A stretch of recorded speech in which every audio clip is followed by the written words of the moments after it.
50 und nicht einen Pfennig mehr müssen Sie dafür bezahlen, dass Sie hier bei uns etwas geboten kriegen, das es nicht noch einmal gibt.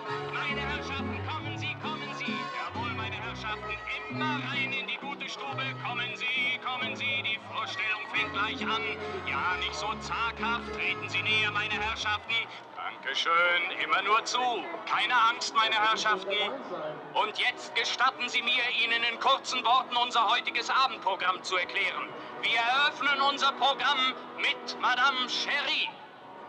Madame Cherie aus Paris. Die leuchtende Venus. Vor Ihren Augen, auf offener Bühne in einer Distanz von 2 bis 3 Metern, erscheint Madame in leuchtenden Farben aus 1001 Nacht. Ein ungewöhnliches Schauspiel. In der zweiten Abteilung, speziell für Sie, meine Herren, Madame Antoinette. Sie zeigt Ihnen einen gekonnten Striptease, der sich sehen lassen kann und Sie vom Stuhl reißt. Aber damit nicht genug, es folgen Sensationen auf Sensationen, Schlag auf Schlag. Sensationen, von denen jede einzelne für sich ihren Eintrittspreis wert ist.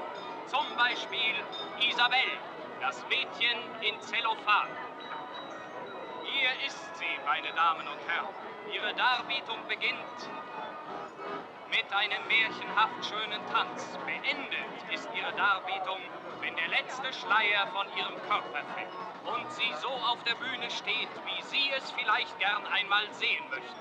Und zum Abschluss einer jeden Vorstellung, gewissermaßen als Krönung, zeigen wir Ihnen eine Sensation, für die Sie keinen Pfennig nachzahlen müssen.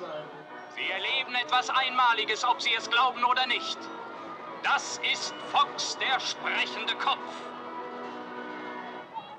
Ein Mensch genau wie Sie und ich, nur der Kopf vom Rumpf getrennt. Sie werden es nicht glauben, aber mit Ihren eigenen Augen sehen. Er stellt sich Ihnen vor, sagt Ihnen, wie alt er ist und wo er geboren wurde. Aber damit nicht genug, meine Damen und Herren. Ein jeder Besucher unseres Theaters ist berechtigt, an Fox Fragen zu stellen und er wird sie alle beantworten. Ein Wunder der Chirurgie, eine Abnormität im reisenden Schaubild. Schau mal, deine Freunde, Kommissar Braun. So, meine Damen und Herren, und jetzt bietet sich Ihnen die absolute Hauptsensation von ganz allein. Die Sensation der Sensationen. Jetzt bricht das Leben in den Alltag der armen Leute vom Schaugewerbe. Sehen Sie, hören Sie und staunen Sie. Der da gerade die Bühne betritt, das ist mein Freund Kommissar Braun. Und was er in der Hand hält, was ist das? Na? Na? Sie haben richtig geraten. Ein Haftbefehl. Oder sollte ich mich täuschen? Nee, du täuschst dir ganz und gar nicht. So, Kinder, zieht euch an. Ich muss den Laden hier schließen und versiegeln. Aber ein bisschen Dalli. Na, na. Du wirst doch deine französische Kinderstube nicht vergessen haben, Madame Cherie aus Paris. Drecksack.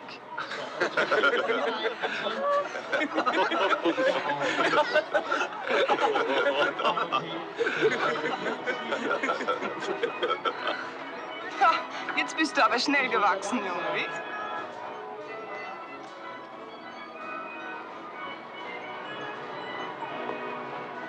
Mach dir nichts draus. Es wird schon werden. Weißt du, ich krieg höchstens 3 Jahre. Müller, ich hau dann ab. Nehmen Sie die Kasse mit und dann versiegeln. Okay, Boss. Komm. Los, komm schon.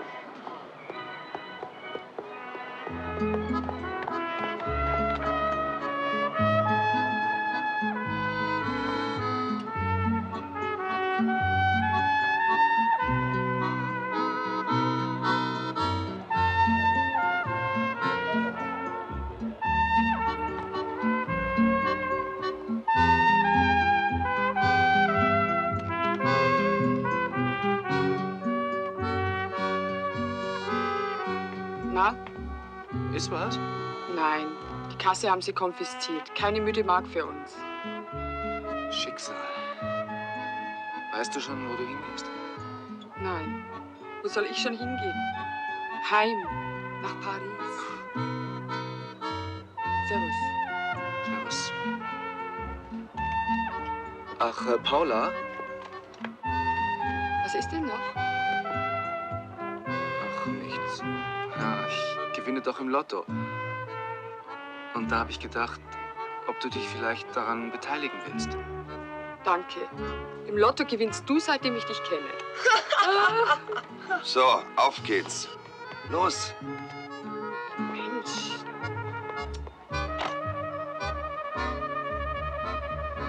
Sagen Sie mal, können Sie mir 20 Mark leihen, Chef? Klar doch, mein Junge. Silber oder in Scheinen? Hätte ja sein können. War ja nur eine Frage.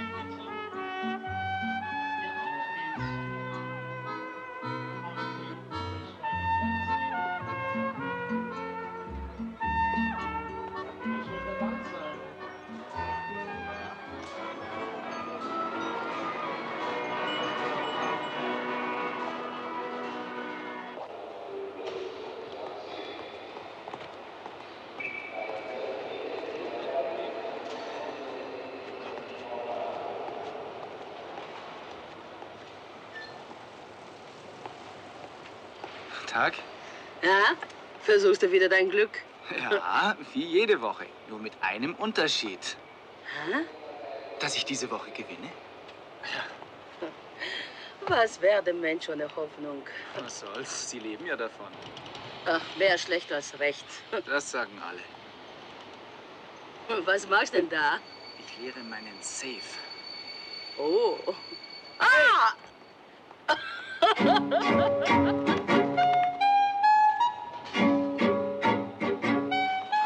Du musst dir mal Füße waschen, Bär. Gib mal 5 Bier rüber, Opa. Einfach weg. Wie vom Erdboden verschwunden. Für wie blöd hältst du mich eigentlich? Was meinst du, wieso ich mir die Füße wasche? Tja, das wundert mich allerdings auch. Sag mal, kannst du nicht aufhören mit dem Zeug? Nee. Außerdem, kümmere ich mich Ja, um schon deine recht. Sauereien? Du, sag mal, stimmt die Uhr? Denke schon. 4:30. Du musst mir 10 Mark leihen, Hedwig. Ich habe kein Geld im Haus, Franz. Keine müde Mark. 5 Mark, Hedwig. Ich muss den Lottoschein abgeben. Ich muss! Leute, die Geld für ein Lotto ausgeben, die können mich mal. Du musst mir die 5 Mark leihen, Hedwig. Ich gewinne. Ich weiß es ganz genau. Und das weiß man. Ich sag dir doch, ich habe kein Geld im Haus. Jetzt lass mich vorbei.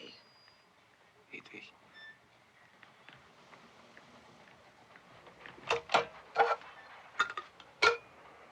Scheiße. Scheiße, scheiße, scheiße! Ich habe doch gesagt, es ist kein Geld da. Wenn Mutter noch leben würde. Sie lebt aber nicht mehr. Prost. Wenn du nichts hast, Franz, kein Zimmer oder so. Schlafen kannst du immer hier.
Aha. Tja. Ja, mir fällt auch nichts Rechtes ein. Bist du Münchner? Mhm, so ziemlich. Hast du sturmfreie Bude? Leider. Mein Bungalow wird gerade renoviert. Tralala. Und du? Ich kann auch schon laufen. Wie die Zeit vergeht. Sagte der alte Mann und vergaß Luft zu holen. Für immer. Traurig. Wie man's nimmt. Auf was stehst du denn? Ein schöner Rücken kann entzücken. Ein schöner Bauch auch. So. Beidseitig verwendbar. Ja, damit es ein Prachtkind wird. Wohin soll es denn eigentlich gehen? Felderfing. Nach Feldafing, ich glaube. Mensch, Weinpfeif, du, das ist mir zu weit. Du, ich muss bis 6:30 meinen Lottoschein abgegeben haben. Ich gewinne nämlich diese Woche. Und ich habe gedacht, endlich mal einer, der nicht zickig ist. Tja, das ist Schicksal. Du hast keine große Lust, mir 10 Mark zu leihen, ne? Keine große. Ja, das habe ich mir gleich gedacht.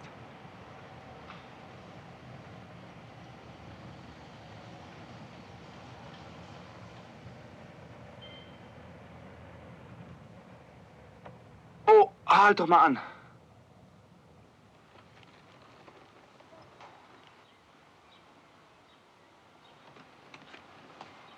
Ach, wenn ich drin bin, kurz danach, dann hupst du 3-mal, okay? Und dann gleich noch 3-mal. Klingst durch den Raum, liebliche Weise.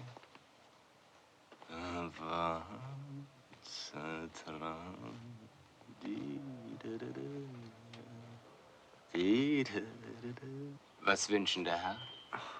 Meine Schwester hat Geburtstag und da wollte ich 30 rote Rosen bestellen und dazu 30 Mal weißen Flieder. 30 rote Rosen und 30 Stangen weißer Flieder? Ein schöner Strauß, der Herr. Verflucht, ich sollte ja wechseln.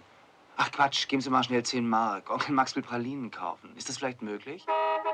Ich komm ja schon. Schnell, bevor er ungeduldig wird. Bitte.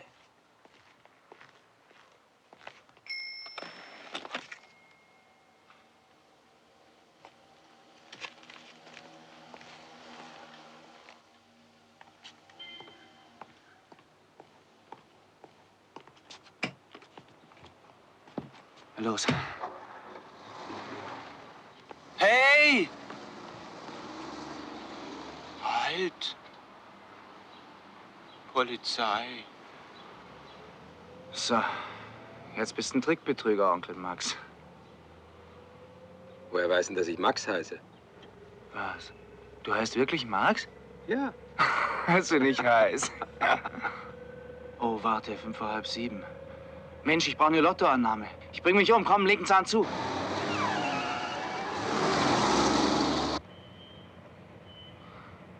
Scheiße. Immer wenn du was brauchst, bist du aufgeschmissen.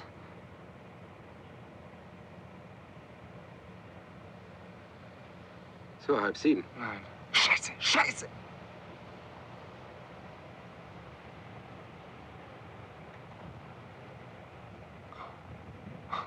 Schnell.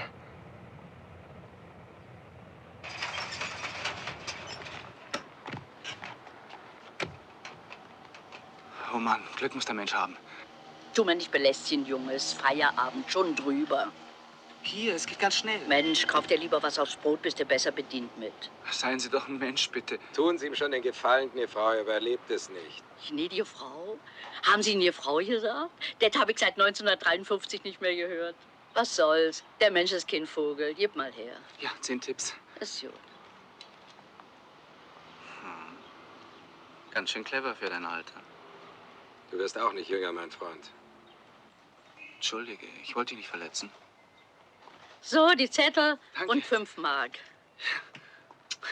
Ich schicke Ihnen dann Blumen. Rote Rosen, weißer Flieder. Nächste Woche, wenn ich das Geld abgeholt habe.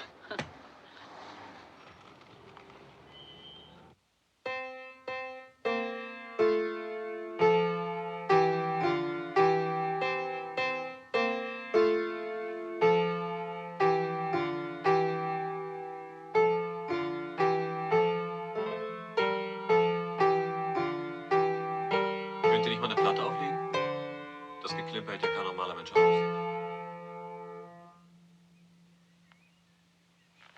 Bumm. Also manchmal gibst du dich mit Leuten ab, meine Liebe. Sehr eigenartig. Lass nur, der ist ganz in Ordnung. Der Junge. Die Geschmäcker sind Gott sei Dank verschieden. Wie wahr?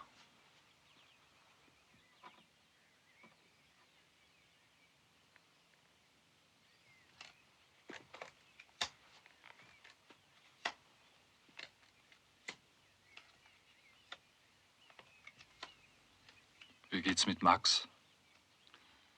Er hat mich vergessen. Ich erlebe eine Affäre nach der anderen mit einem Kerl nach dem anderen. Aber ich darf in seiner Nähe sein. Das ist alles.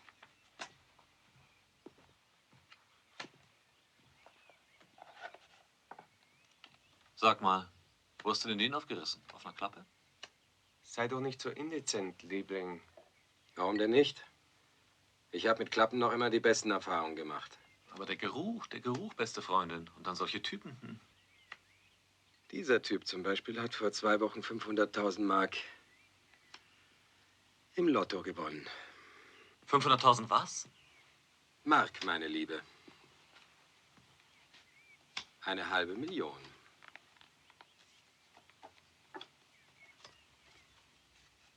Trotzdem, ich arbeite lieber für mein Geld. Wegwerfen würde es keiner von uns. Immer diese Extreme. Und was macht er? Ich meine beruflich. Nichts. Er hat auf dem Rummelplatz gearbeitet. Als Fox der sprechende Kopf. Nein, ist das komisch. Fox der Sprechende. Man hält's nicht aus. Und sonst? Hat er was in der Hose? Mir reicht's.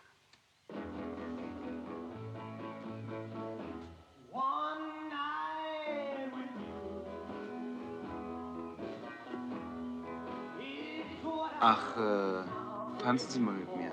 Ich? Klar, oder schiel ich? Es gibt Leute, die schielen, obwohl sie eigentlich nicht schielen. Ich verstehe kein Wort, Liebling.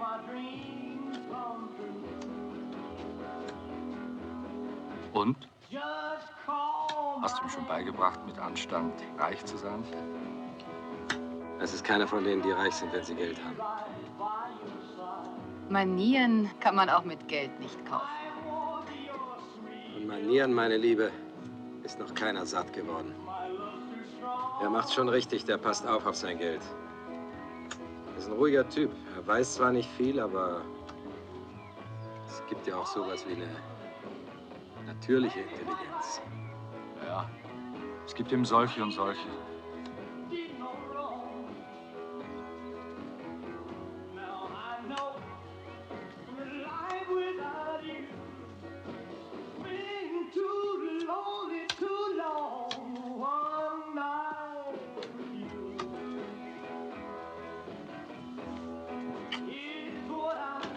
Ich verlasse euch jetzt, meine Lieben. Ach schon? Es ist nach 7. Was? Tatsächlich? Ach, nehmen Sie mich doch bitte mit, Alwinchen. Ich muss zum Gärtnerplatz. Gerne. Ciao. Es war wieder mal reizend. Ciao. Tschüss allerseits. Ciao, macht's gut. Ich bringe euch noch.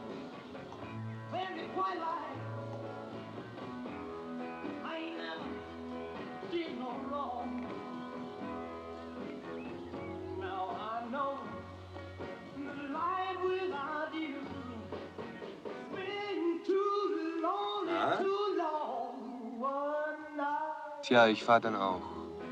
Ich muss zu meiner Mutter, du weißt. Ja, Liebling. Kommst du dann zum Frühstück? So gegen 10:30, ja? Okay. Ciao dann. Ciao.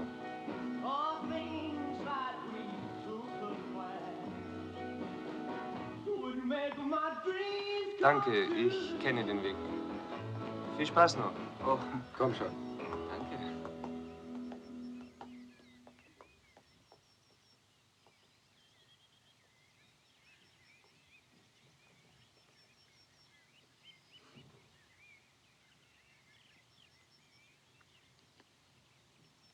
Haben Sie einen Wagen dabei?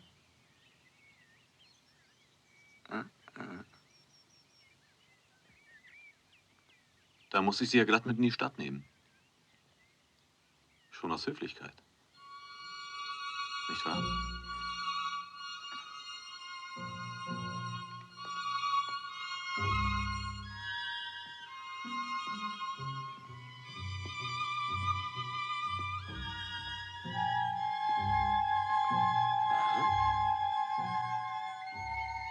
Habt ihr euch gut unterhalten?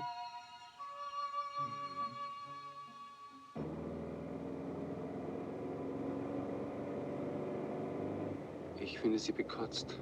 Ach ja? Ja, ziemlich. Und Sie? Waschen Sie sich eigentlich manchmal? Es gibt Leute, die sich waschen und andere, die sind sauber. Und dann gibt es wieder Leute, die stinken, obwohl sie sauber sind. Und das ist ja auch gut so, weil es eben auch wieder die gibt, die so ein bisschen Gestank scharf macht, oder? Da müssen Sie mich nicht anschauen.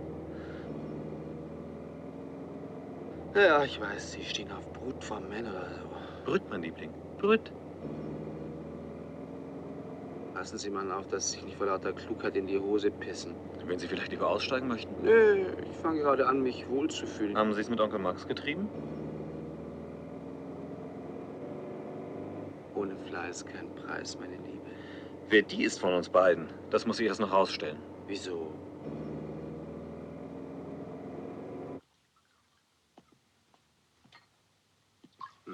Genauso habe ich es mir vorgestellt. Was denn? Deine Wohnung, mein Schatz. Seit wann duzen wir uns denn? Seit ich Lust dazu habe. Wo ist denn das Schlafzimmer? Warum? Ja, weil ich mir die Matratze anschauen will. Da. Aha.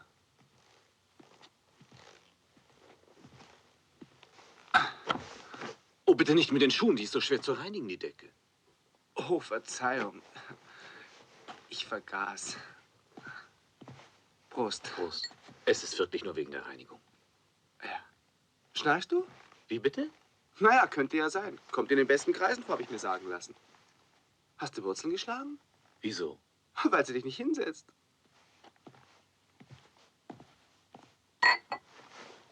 Ach, mach mir doch noch einen, bitte.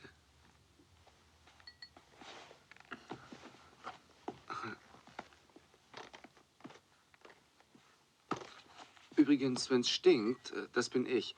Ich habe nämlich die Schuhe ausgezogen. Ja, die sind neu, musst du wissen. Ist noch ein bisschen eng, drücken ziemlich. Vielleicht drücken die Hosen auch? Tja, wenn ich ehrlich bin.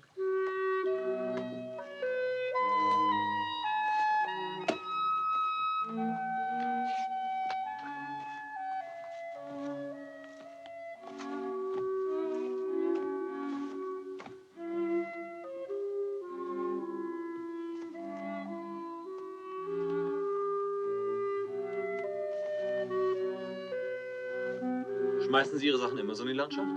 Meistens. Es gibt Leute, die haben Ordnung im Schrank und andere, die haben die Ordnung im Kopf. Was Sie nicht sagen. Soll ich mich waschen oder willst du mich in Natur? Tja, Prost. Wer ist denn das? Mein Vater. Ah, ganz nett. Der könnte mir auch noch gefallen. Papa?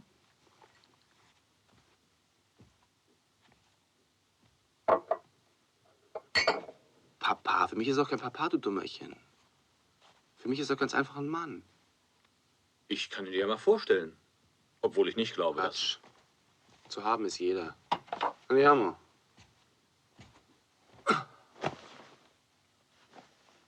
Dein Bett ist einfach zu weich, mein Schatz.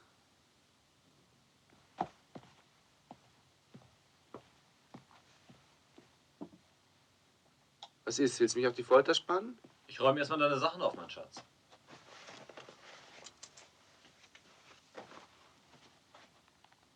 So eine blöde Kuh. Kennst du die Geschichte? Da war ein Mann in Kalifornien, dem ist auf der Autobahn das Auto kaputt gegangen. Und dann hat er gewinkt und gewinkt, aber kein Auto hat angehalten. Und nach 9 Stunden, da hat er sich erschossen. So, und jetzt komm.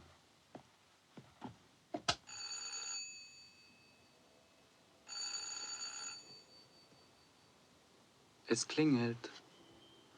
Ja, es klingelt. Ich bin ja nicht schwerhörig. Oh. Hat es nicht gerade geklingelt? Nein. Doch. Wie spät ist es denn? 5 nach halb 11. Eben 5 nach halb 11.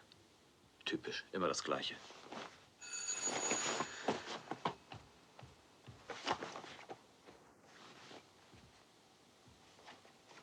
Es macht dir doch nichts aus, mal 10 Minütchen ins Bad zu gehen? Wie bitte? Na ja, verstecken. Nix verstehen? Ins Bad verstecken. Meinetwegen. Danke.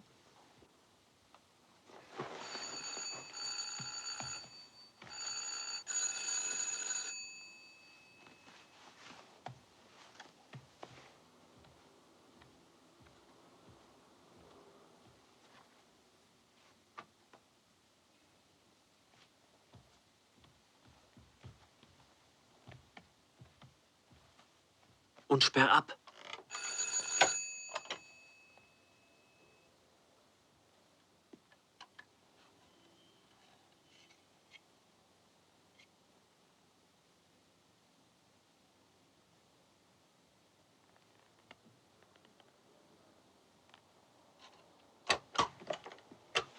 Ach, Philipp, mein Liebling. Du, mein Kopf, diese ewige Migräne. Du kennst es ja. Ja, zur Genüge. Wir wollten zusammen frühstücken. Frühstücken? Um Gottes Willen, wenn ich an Essen denke, wird mir schon schlecht. Ach, ich störe? Du bist nicht allein? Nicht allein? Ich? Bei meiner Migräne? Und was ist das? Das? Ach.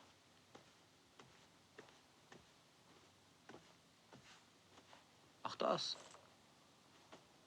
Das ist deine Hose, mein Liebling. Und wem gehört diese Hose? Etwa dir?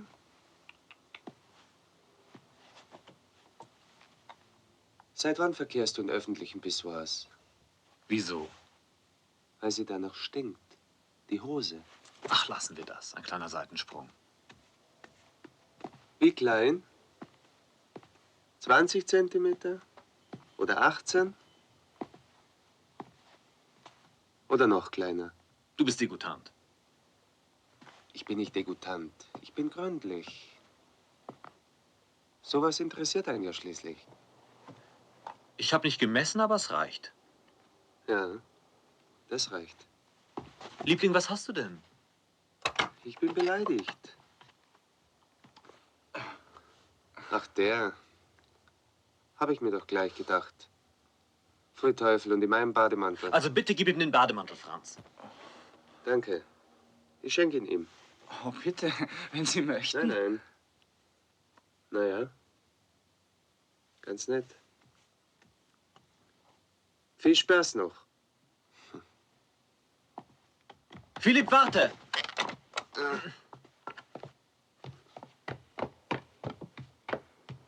Warte doch. Ich kann dir das alles später einmal erklären. Ja? Ja, später.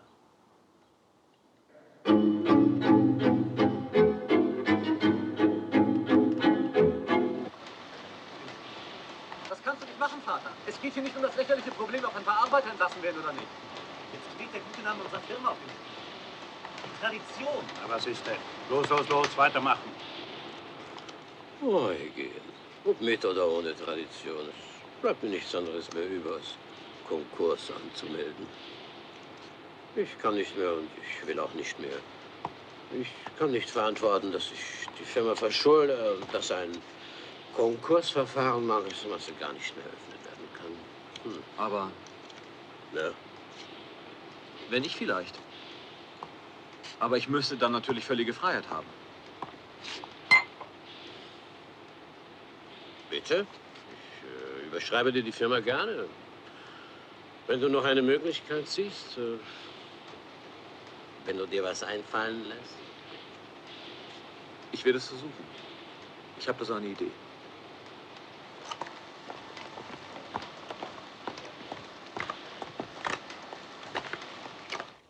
Naja, ein richtiger Goldfisch eben. Jungunternehmer. Endlich mal einer, der nichts von mir will. Der hat selber genug. Eine wunderschöne Romanze. Der Unternehmer und die Lottokönigin. Ja. Nur der tut so ein bisschen vornehm, weißt du? So ein bisschen bekotzt. Lass die Finger davon, Franz. Bei sowas ziehst du immer den Kürzeren. Irrtum. Meiner ist länger. Sag ich ja. Du ziehst den Kürzeren. Ich habe ja nicht gesagt, du hast den Kürzeren, oder? Nein, du hast gesagt, er zieht den Kürzeren. Bitte? Das habe ich mit eigenen Ohren gehört. Quatsch. Ihr seid ja bloß neidisch. Allerdings. Aber auf die $500.000, Schätzchen, nicht auf den bekotzten Jungunternehmer. Wieso bekotzt? Hast du gesagt. Vornehm und bekotzt.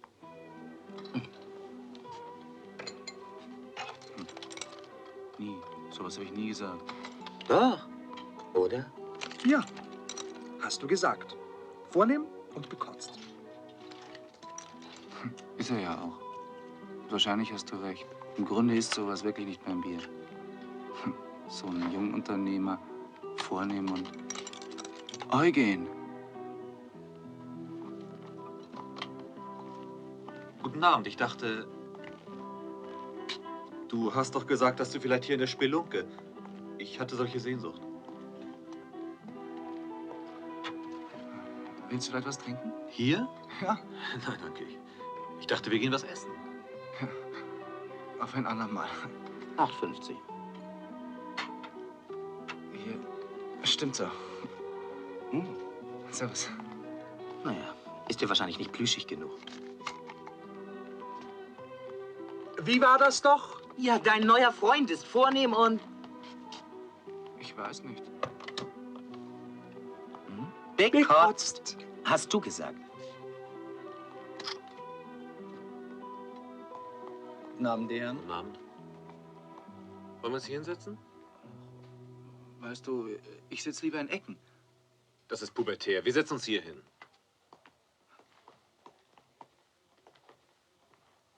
Danke.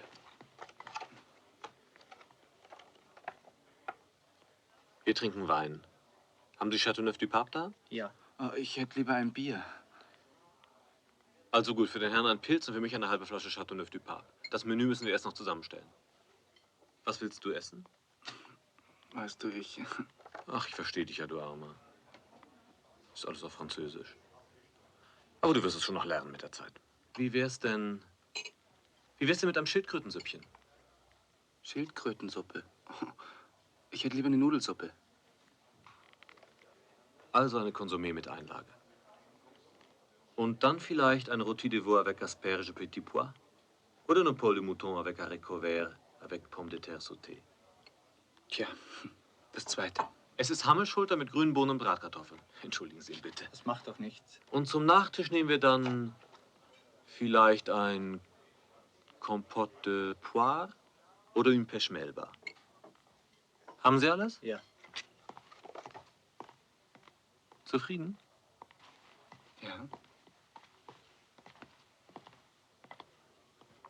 Ich werde dann einen Sprachkurs belegen, wenn wir öfters zusammen essen gehen. Entschuldige, ich wollte dich nicht verletzen. Ach, Quatsch. Ich mache mir doch aus sowas nichts. Ich weiß doch selber, dass ich blöd bin. Aber? Doch, doch. In manchen Sachen bin ich blöd. Sag mal, hast du eigentlich auch Maikäfer gesammelt früher? Aber wie kommst du jetzt auf Maikäfer? Weiß nicht, ist mir gerade so eingefallen. Ich habe die gesammelt, die Maikäfer. Und habe die in so eine Zigarrenkiste getan, mit Salat oder so. Ja, und kürzlich, da habe ich einen getroffen, der hat mir erzählt, dass man die hätte verkaufen können. Die Maikäfer in die Stadt oder so. Ich habe da gar nichts von gewusst. Aber entschuldige, das haben wir doch alle gemacht. 10 Pfennig pro Maikäfer. Sowas weiß man doch. Ja, eben. Sag mal, kannst du das? Sei doch nicht albern. Ich kann es aber 2 Händen. Pass drauf, die Leute werden schon ganz aufmerksam.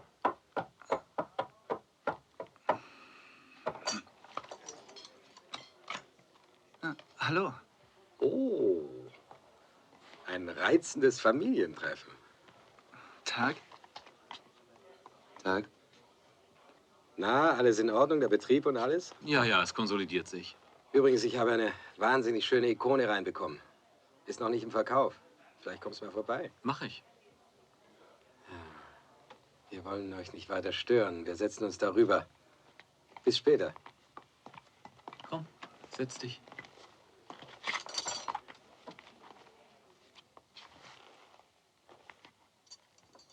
Begreifst du das? Eugen und dieses Monster? Aber gewiss. Gewiss begreife ich das. Es gibt Dinge zwischen Himmel und Erde, mein Sohn, die übersteigen das, was du in der Lage bist zu begreifen. Wie bitte? Siehst du?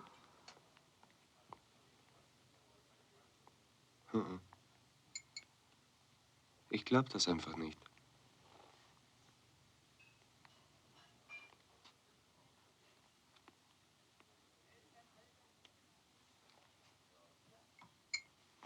Willst du Toast? Ja, 2 und Rührei mit Schinken.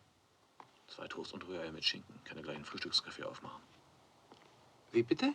Oh, nichts. Ich dachte, du liegst noch im Bett. Lieg ich ja auch. Aber du kommst ja nicht. Willst du etwa schon wieder? Hm. Ich bin eben Proletarier. Und Proletarier sind bekanntlich potenter als... Ach, das ist doch ein Ammenmärchen. Mein Liebling dazu erfunden, die Arbeiterklasse als hirnlos zu diskriminieren. Außer Saufen, Fressen und Ficken nichts im Kopf, sagt man. Und? Was und? Stimmt's oder stimmt's nicht? Ich habe persönlich zu wenig Erfahrung mit Arbeitern, weißt du. Komm jetzt. Wir können dann ja gleich in die Firma fahren. Vater ist auch da. Ist in Ordnung. Ruhig.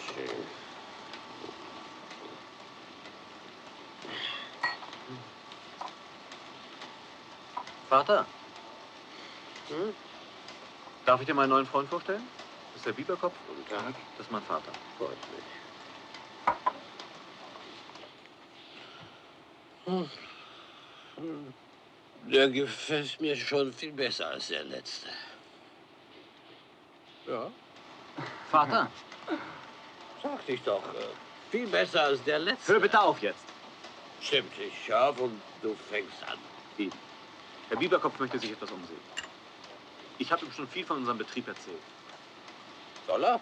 Soll er ruhig. Ruf den Krapp, der soll ihm alles zeigen. Krapp! Was ist denn? Zeigen Sie dem Herrn alles. Und hier sehen Sie die Schneidemaschine.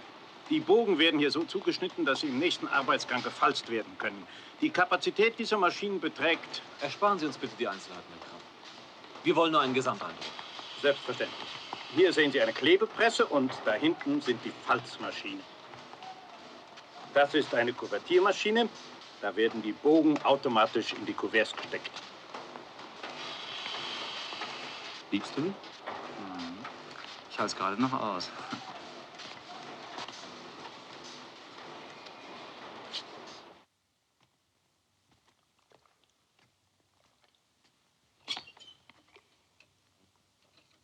Du trinkst zu viel, mein Schatz.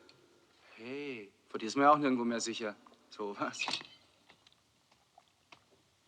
71 Kilo. Das ist zu viel, mein Schatz.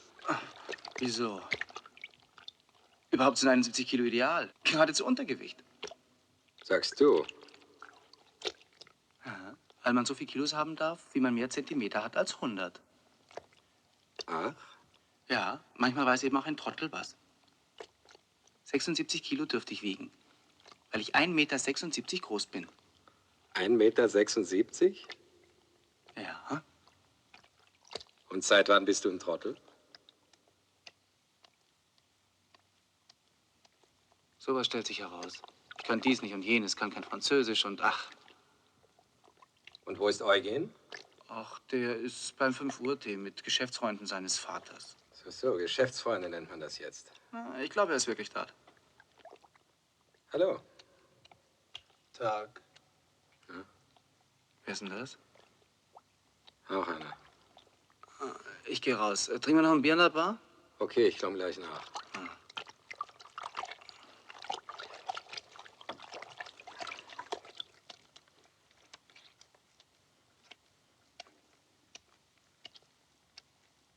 Danke. Seit wann beschäftigt sich Eugen eigentlich intensiver mit der Firma? Och, ich glaube, er will da ganz einsteigen. Sagt er Mineralwasser, bitte. Ja, die Firma Thies Großbuchbinderei.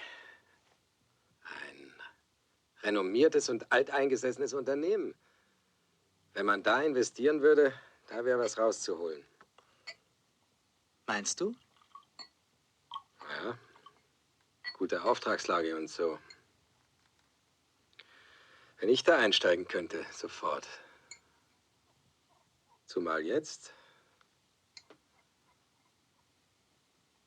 wo Eugens Vater sich doch in Zahlungsschwierigkeiten befinden soll.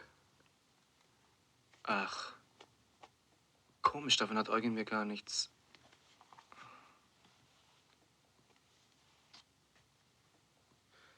Genaues weiß ich natürlich auch nicht. Aber es gehen so Gerüchte. Sag mal, meinst du, könnte es sein, dass Eugen vielleicht mit mir über sowas nicht spricht? Hm? Kann sein. In Geschäftssachen ist er eigen. Und diese Geschichte hat ja auch mit dir nichts zu tun. Eugen hat eine eigene Firma. So mit 60, 70 Angestellten. Ist schon in Ordnung, der Junge. Mhm. So. Mein kleiner Bruder bewegt sich in besseren Kreisen. Na, da wirst du mich ja bald vergessen haben. Ist doch Quatsch, Hedwig. Na, trotzdem. War sehr nett von dir, dass du mir die Flasche mitgebracht hast. Sogar echter französischer Cognac.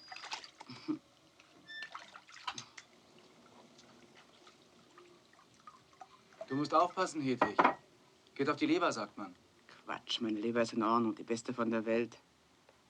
Sag mal, wann wird Fritz denn entlassen? Was hat denn das mit Fritz zu tun? Oh, ich hab nur gedacht.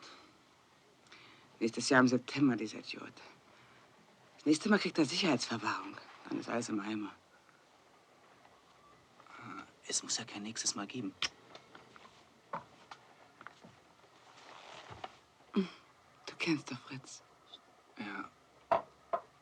Weißt du, der Eugen, das ist nicht so was für zwischendurch. Das ist eine richtige Liebe. Wenn er dich nur nicht ausnimmt. Eben gerade nicht. Hat er ja gar nicht nötig. Überhaupt nicht nötig. Der hat ja selber genug. Der ist doch nicht auf jemand wie mich angewiesen. Warum schaust du mich denn so an? Oh, das wird er sein.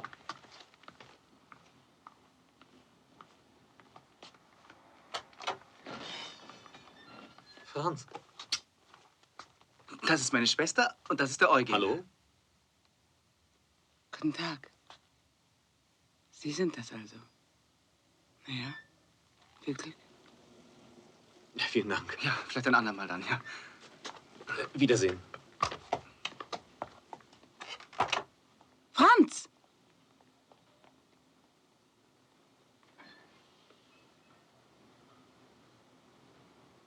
Ich habe kein Geld mehr zum Essen. Ich möchte 100.000 Mark abheben. In bar. In bar. Ja, in bar. 100.000 Mark in bar. Sag ich doch, in bar. In bar, sagten Sie, in bar. Ja, in bar. Danke. Na? 10.000? 20.000? 30.000? 40.000? 50.000? 60.000?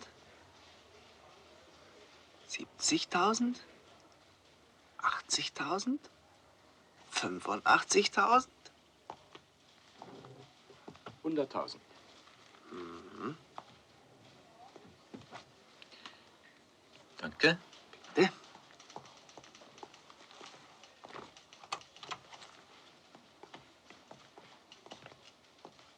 Bar, bar, bar.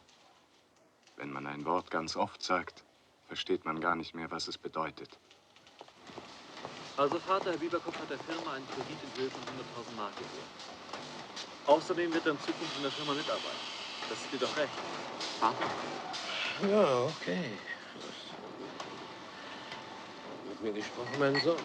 Verzeih, aber so ein Gedanken. Ja. Ich habe gesagt, dass Herr Bieberkopf der Firma einen Kredit in Höhe von 100.000 Mark gewährt hat. Und dass er in Zukunft hier mitarbeiten wird.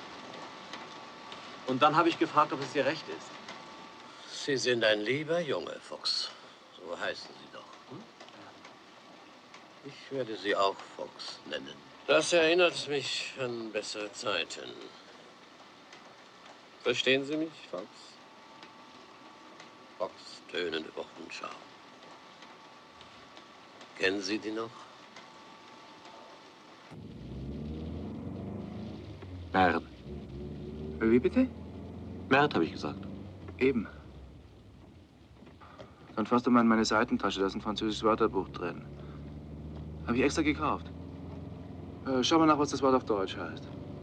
Scheiße. Wieso? Ist dir das zu mühsam, mein Liebling? Und das heißt Scheiße. Ach so. Und wie ist das Wort in Französisch, ha? Merd. Merd. Scheiße, du bist unernst. Also, was ist los? Sehr geehrter Herr Thies, wir sehen uns leider gezwungen, Ihnen aufgrund der sich häufenden Beschwerden der Mitbewohner und der letzten Vorfälle, die wir als Bruch des Mietvertrages durch Ihre Seite werten müssen, hiermit die fristlose Kündigung auszusprechen. Insbesondere machen wir als Kündigungsgrund die erheblichen Lärmbelästigungen und die dauernde Beherbergung fremder Personen, das bist du, die bei unseren Mietern verständlicherweise auf äußerst moralische Entrüstung stößt und die wir nicht billigen können, geltend. Und jetzt? Tja, weiß ich auch nicht. Du hast ja keine Wohnung. Sitzen wir eben auch mal auf der Straße. Ist ja auch ganz apart. Quatsch, wir müssen uns nur eine neue Wohnung mieten. Das ist alles. Eben nicht, weil wir nämlich in einer neuen Wohnung spätestens am Tag nach der Einweihungsparty wieder rausgeschmissen würden. Spätestens dann nämlich gehen alle Normalen auf uns los. Hast du allerdings auch wieder recht. Und weil du klug bist, hast du dir sicher schon Gedanken gemacht, was wir jetzt tun sollen. Also, was schlägst du vor? Du willst doch dein Geld vernünftig anlegen. Mhm. Und zu einer vernünftigen Geldanlage gehören auch Immobilien. Und da wir eine Wohnung brauchen, ist es doch gleich das Beste, eine Eigentumswohnung zu kaufen. Na, das ist eine gute Idee. Und bestimmt weißt du schon wieder jemand, der eine hat oder vermittelt oder sowas. Ja, ich mach das schon. Und wahrscheinlich können wir uns auch gleich heute eine ansehen.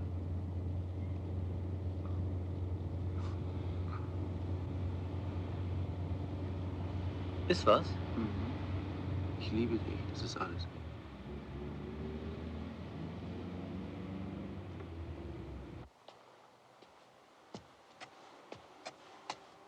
Ja, ist halt doch eine Stange Geld. Aber ich sage dir doch, mein Schatz, die ist billig. Und in ein paar Jahren ist sie das Doppelte wert.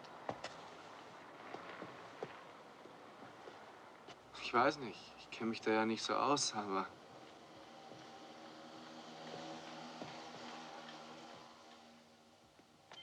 Schau, und hier werden wir in der Biedermeier-Kommode hinstellen. Und so zwei ganz luftige Biedermeier-Stühlchen. Und hier stellen wir ein Bett hin. So ein Barockbett, wenn wir eins kriegen. Und hier stellen wir die Stereoanlage hin und so einen Spiegel mit zwei passenden Goldrahmen. Und dann eine flache Barockkommode mit zwei Sesseln. Ja, das ist ja alles ganz schön, aber... Kein Aber. Und jetzt erzähle ich dir, wie wir das Wohnzimmer einrichten.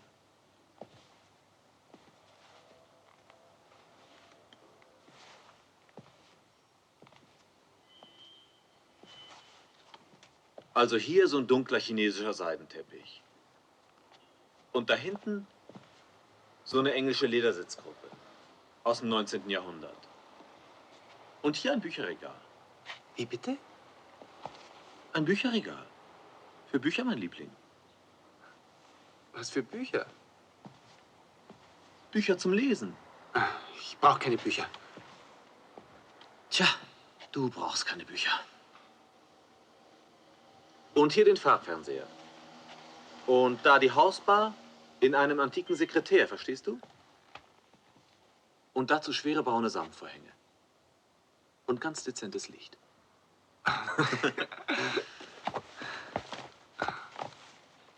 Wenn du so redest, dann kann ich mir die Wohnung schon richtig vorstellen.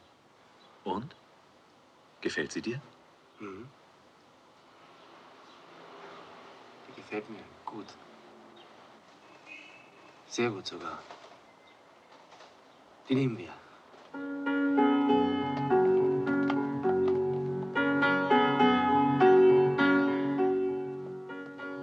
ja, dass ich euch nichts aufschwatzen will. Aber das hier ist ein Prachtstück.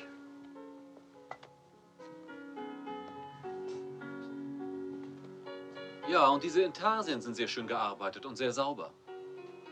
Dazu passt aber kein chinesischer Teppich. Ja. Und was kostet das?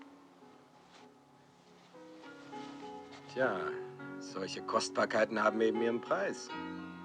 Und zum Tisch brauchen wir noch 2 Chippendale-Leuchter. Diese hier. Schau doch mal her. Sind die nicht herrlich? Ja? Schon schön, ja.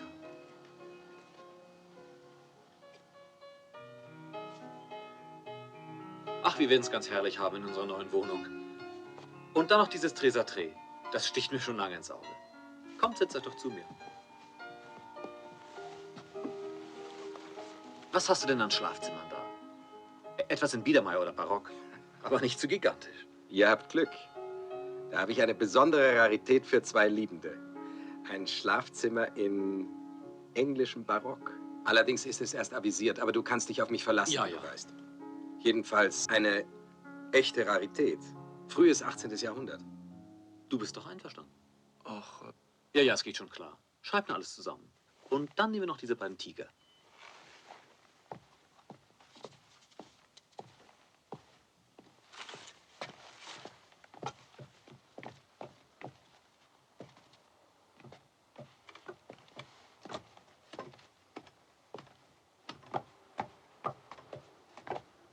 So, mein Schatz, das wäre erledigt und jetzt werden wir dich erstmal richtig einkleiden. Wie du immer noch herumläufst. Och, ich fühle mich ganz wohl. Ach, Unsinn, du hast doch überhaupt gar keinen Vergleich. Du wirst standesgemäß eingekleidet. Wir wollen doch auch mal zusammen in die Oper gehen oder ins Theater. Macht alles zusammen 84.500 Mark. Unter Freunden 80.000, okay? 80.000, okay.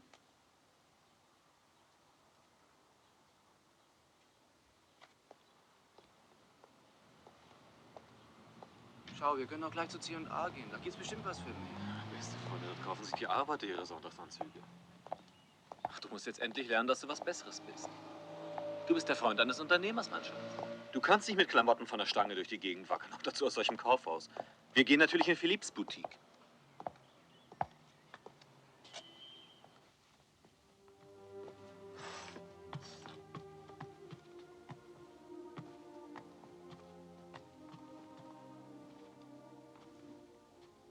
Na, bist du glücklich? Glücklich? Was ist das? Das ist zum Beispiel, wenn man mit Leuten zusammen ist, mit denen man sich auch unterhalten kann. Oder? Kommt Zeit, kommt Rat.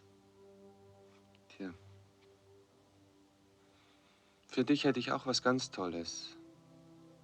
Ein blau kariertes Sakko und eine dunkelblaue Hose. Ich bin sehr neugierig. Zeig doch mal her.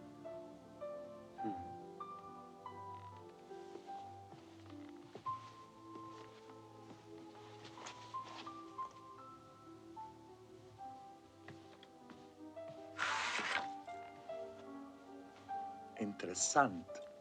Willst du jetzt auf deine alten Tage auch noch bürgerlich werden? Was? Grüß hallo? dich. Tag, sieht doch gut aus. Du, ich komme mir so komisch vor mit diesem lila Hemd und... Kannst es ja wieder ausziehen. Oh, danke. Dankeschön. Zeig doch mal her die Sachen. Schon dabei.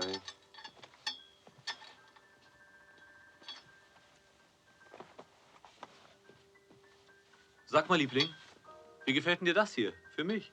Ja, zieh's halt mal an. Hier steht sowas ja. Na? Ja, die ist ja sehr schön. Dann brauche ich noch ein cremefarbenes Hemd und irgendwas Schickes. Alles da. Sag mal, hast du nicht noch was anderes da? Irgendwas Ausgefallenes? Aber natürlich. Irgendetwas mit Samt. Roter Samt vielleicht. Hm? Sag mal, warum kommst du nicht mehr in die schwarze Orchidee, hä? Eugen geht da nicht so gern hin, weißt du? Ach, hat es dir verboten? Der kann mir nichts verbieten. Wir haben uns geeinigt.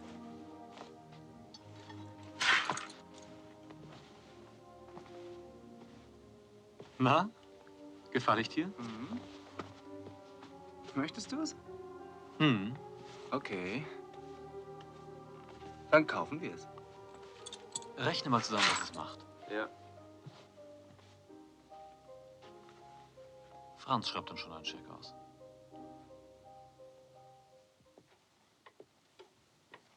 Bitte? Bedienen Sie sich ruhig.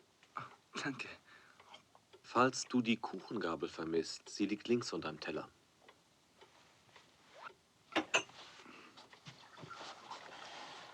Danke.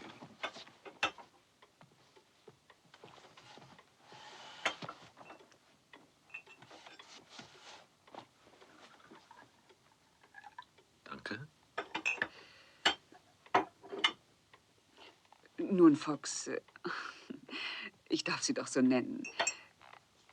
Jetzt gehören Sie ja sozusagen zur Familie. Ich freue mich, dass Sie uns dieses Darlehen gegeben haben. Er hat ja den Betrieb gesehen und auch feststellen können, dass es sich um ein florierendes Unternehmen handelt. Ja. Möchtest du vielleicht ein Taschentuch? Danke, es geht schon. Sie können sich aber auch sicher vorstellen, dass so ein Unternehmen eben hohe Außenstände hat. Und außerdem können Sie sich vorstellen, wie schwierig es bei der derzeitigen Wirtschaftslage ist, diese Außenstände, die ja teilweise langfristig sind, durch Fremdkapital, wenigstens teilweise, zu Bargeld zu machen. Tja, ich kenne mich in Wirtschaftsfragen wirklich nicht so gut aus, leider. Sie werden faire Partner in uns finden. Wir werden Ihnen gute Zinsen bezahlen und Sie werden einen fairen Vertrag bekommen. Ja, der Vertrag wird keine Schwierigkeiten machen. Wir sollten uns etwas beeilen. Dr. Siebenkäs wartet ab 3 auf uns. Die Tasse.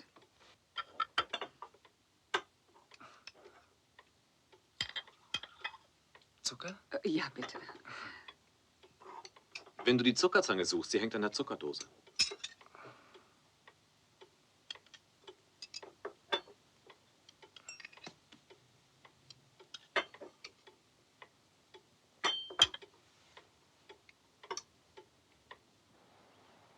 Wir sind heute zusammengekommen, um einen Darlehensvertrag zwischen der Firma Thies und Herrn Franz Bieberkopf zu unterzeichnen. Ich darf voraussetzen, dass die Gesellschaftsform der OHG allen Beteiligten bekannt ist und gleich damit beginnen, den Vertrag vorzulesen. Zwischen der Thies OHG, vertreten durch ihre Gesellschafter Herrn Wolf Thies, Frau Bertha Thies und Herrn Franz Bieberkopf, wird folgender Darlehensvertrag geschlossen. Paragraph 1. Herr Franz Bieberkopf gewährt der Firma Thies OHG ein Darlehen in Höhe von D-Mark 100.000. In Worten 100.000 D-Mark. Paragraph 2. Die Verzinsung erfolgt mit jährlich 7%. In Worten 7. Mindestens jedoch zum Bundesbankdiskontsatz, falls dieser über 7% steigt. Paragraph 3. Die Laufzeit des Kredites beträgt 2 Jahre. Von beiden Seiten wird erklärt, dass der Kredit während dieser Zeit unkündbar ist. Paragraph 4. Als Sicherheit für diesen Kredit werden Herrn Franz Bieberkopf Außenstände im Wert von D-Mark 100.000, in Worten 100.000 abgetreten, die jedoch durch die Firma Thies OHG eingezogen werden.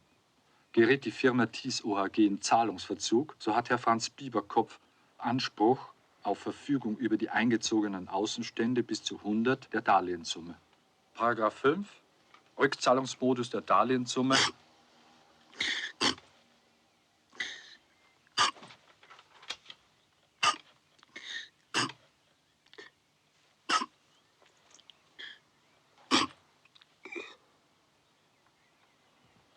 Eben, was soll's? Das kennen Sie ja doch alles, Herr Bieberkopf. Vertrag ist Vertrag. Und die Menschen sind ja heutzutage in Verträgen, Gott sei Dank, nicht mehr so ungeübt wie früher. Früher da, Ja, das geht schon klar. Aber das mit der Option, dass ich als Teilhaber in die Firma einsteigen kann, sobald die Schulden abbezahlt sind, das, ich meine, das ist doch ausgemacht worden und das muss auch gewährleistet sein. Denn darum geht doch diese ganze Sache hier. Ich kann doch nicht nur so einen Vertrag unterschreiben, ohne dass was ausgemacht ist. Oder? Paragraph 19 ganz klar formuliert. Sie können zufrieden sein. Hier sehen Sie. Okay?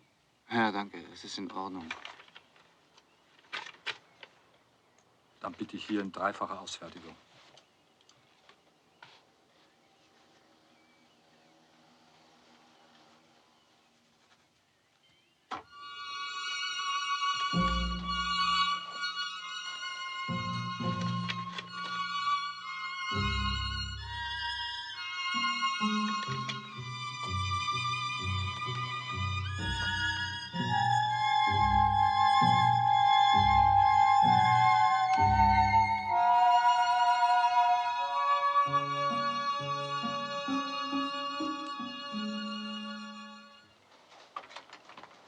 So, wie feiert man in der Industrie Vertragsabschlüsse mit Sekt?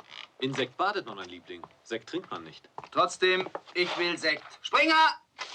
Schrei nicht so, ich bin sensibel. Eine Flasche Sekt, bitte. Oh la la. Wenn schon Sekt, dann Champagner. Habt ihr Dom Pérignon da? Wie viel? Dom Pérignon, meine Gute. Bei uns trinkt man Sekt, wenn man ganz was Besonderes will. Also ich bekomme von Sekt Kopfschmerzen. Lass halt, wenn er nichts anderes da hat. Bitte sag deiner vornehmen und bekotzten Freundin, sie kann ja das Etablissement wechseln. Sag doch deiner ungebildeten dicken Freundin, das Etablissement heißt Etablissement und nicht Etablissement. Wenn schon Jetzt hört auf zu streiten. Ich will heute lustig sein. Klaus.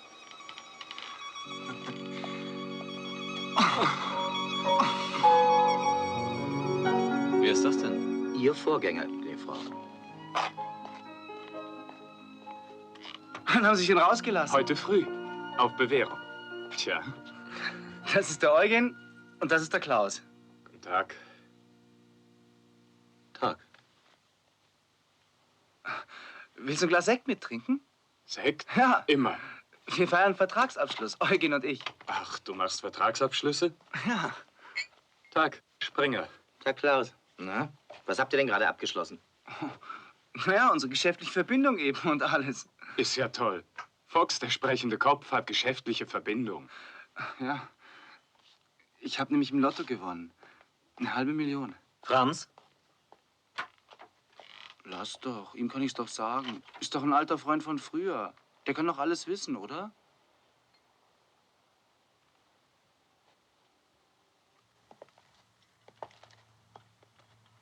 Sag mal, du bist schon die ganze Zeit über so stumm. Ich? Stumm? Stumm, sag ich ja. Ist was? Nee, was soll sein? Vielleicht passt es dir nicht, dass ich Klaus das Geld leihen will. Wieso soll mir das nicht passen? Ist doch dein Geld, mach doch damit, was du willst. Du, der gibt mir das bestimmt zurück. Der ist in Ordnung, weißt du? Kommt aber gerade aus dem Gefängnis. Aber es ist doch was anderes, ob man sowas macht mit der Steuer oder so, oder ob man einen Freund übers Ohr haut. Verstehst du? Natürlich verstehe ich das, aber 30.000 ist doch schon Geld. Aber Klaus kann sich damit eine neue Existenz aufbauen. Ich will nicht wieder streiten. Ich will auch gar nicht streiten. Wahrscheinlich hast du sogar recht. Ziemlich hässlicher Karren, nicht? Aber brav. Und laut. Bald fällt er auseinander. Komisch. Manchmal schäme ich mich richtig mit dem Karren. Wieso schämen? Es fährt doch. Und was soll ein Auto anderes als fahren? Repräsentieren zum Beispiel. Aber eines Tages.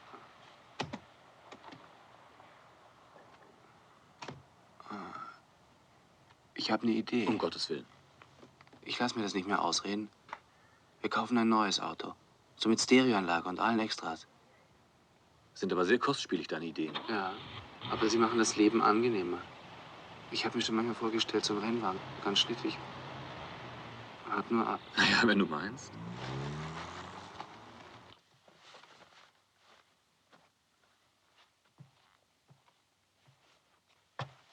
Verzeih, aber würdest du bitte die Hausschuhe anziehen? Hausschuhe? Ich will kein Schloss besichtigen.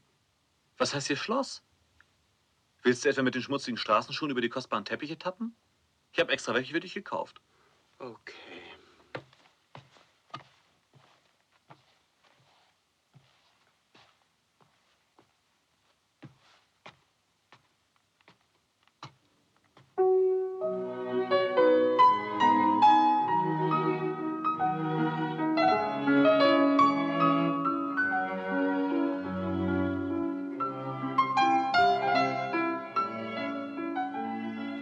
Und jetzt bist du sprachlos, was?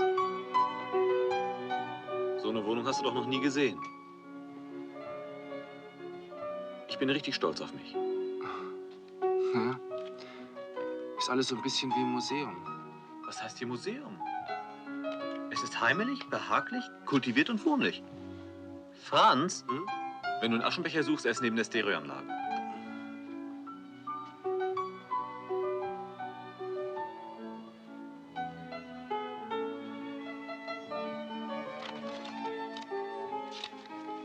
Das ist eine meiner ersten Platten gewesen. Warum malst du nur weiße Engel? Ja, und das ist sehr lange her. Mir ist diese Art von Musik höchst zuwider. Auch in guter Musik werde ich dir gelegentlich ein Nachhilfestündchen geben müssen.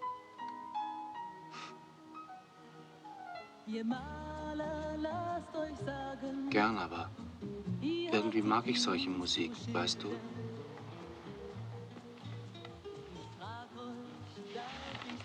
Das erinnert mich an die Zeit von früher. Eben. Damals warst du auch noch ein anderer Mensch. Du musst lernen, lernen und nochmals lernen.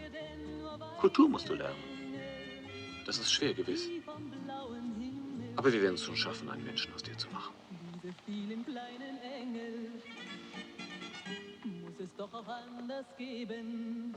Warum?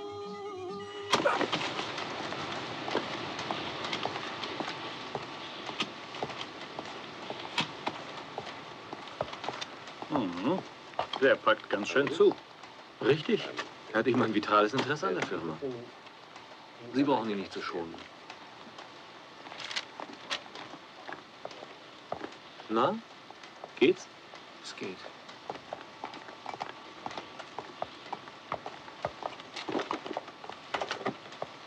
Na, fühlst du dich gut? Hm? Suchst du Streit? Gott bewahre. Du kannst doch nicht sagen. Die letzten 6 Monate ging es rapide aufwärts. Hier. Ich allein, Vater, habe die Firma im letzten Monat gerettet. Ja, das hast du getan. Die größten finanziellen Schwierigkeiten sind behoben. Und irgendwann werden wir auch Fox ausbezahlt haben. Ja, wir haben uns saniert und aus eigener Kraft, nicht wahr? Eine schöne Leistung. Prost. Prost, Vater.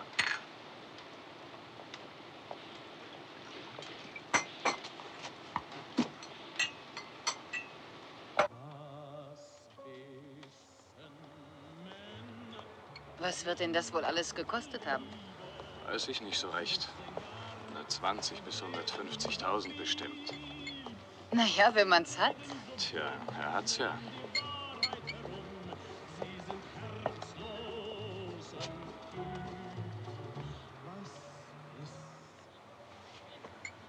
Sehr schön, die Wohnung. Sehr schön eingerichtet. Jetzt musst du sie dir nur erhalten. Bloß keine Angst. Na, na. Aber wir lieben uns doch. Ich habe Ihnen meine schönsten Stücke verkauft. Und sie kommen hier auch richtig zur Geltung. Eugen hat schon ein sehr feines Gefühl für Effekte. Das muss man ihm lassen. Ja, und wenn man bedenkt, dass man hier vielleicht eines Tages wohnen wird. Du? Wer weiß. Ferkel.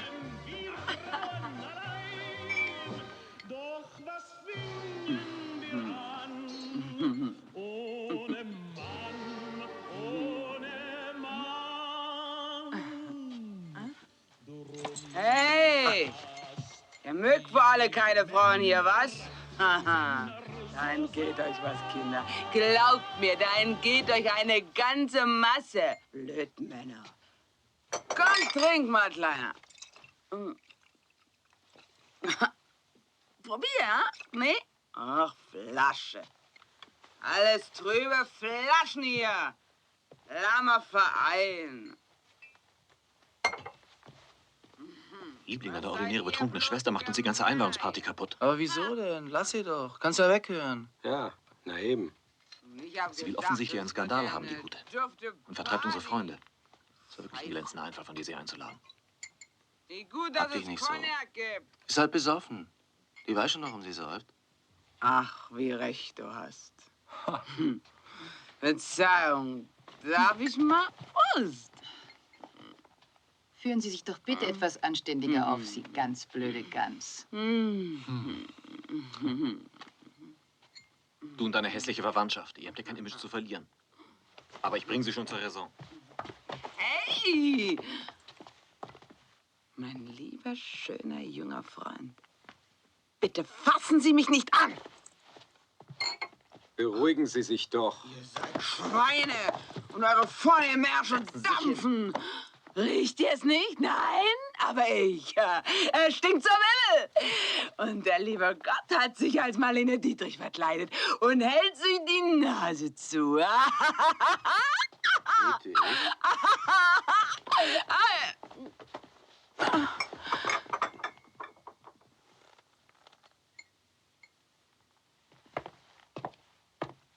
Tja, es ist jetzt besser, glaube ich, wenn wir gehen. Ja, das glaube ich auch. Es war ein reizender Abend. Wirklich, ganz reizend. Es tut mir ja so leid, dass es zu dieser Entgleisung kam. Sie hat etwas zu viel getrunken. Das kann ja bei einer Party mal passieren. Ich muss mich wirklich vielmals entschuldigen. Servus, Franz.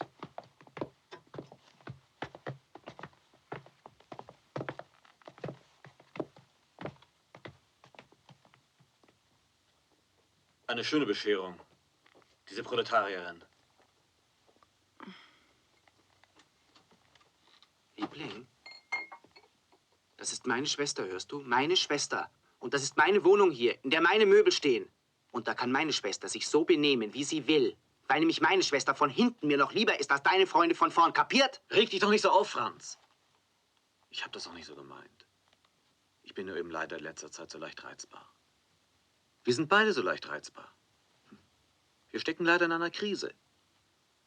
Das ist ja auch kein Wunder bei der Belastung, der wir im letzten halben Jahr ausgesetzt waren. Ja. Ich habe auch manchmal das Gefühl, dass ich einfach überarbeitet bin. Aber jetzt, weißt du, wo das Geschäft wieder läuft, da könnten wir noch etwas zurückstecken mit der Arbeit. Das wird auch unserer Beziehung gut tun. Du, Eugen, Ja? Ich habe da so eine Idee, weißt du? Nee, weiß ich nicht. Aber weißt du, wir machen einfach Urlaub. Fahren einfach irgendwo hin, wo es uns gerade gefällt. Ja, eine gute Idee. Ich liebe dich.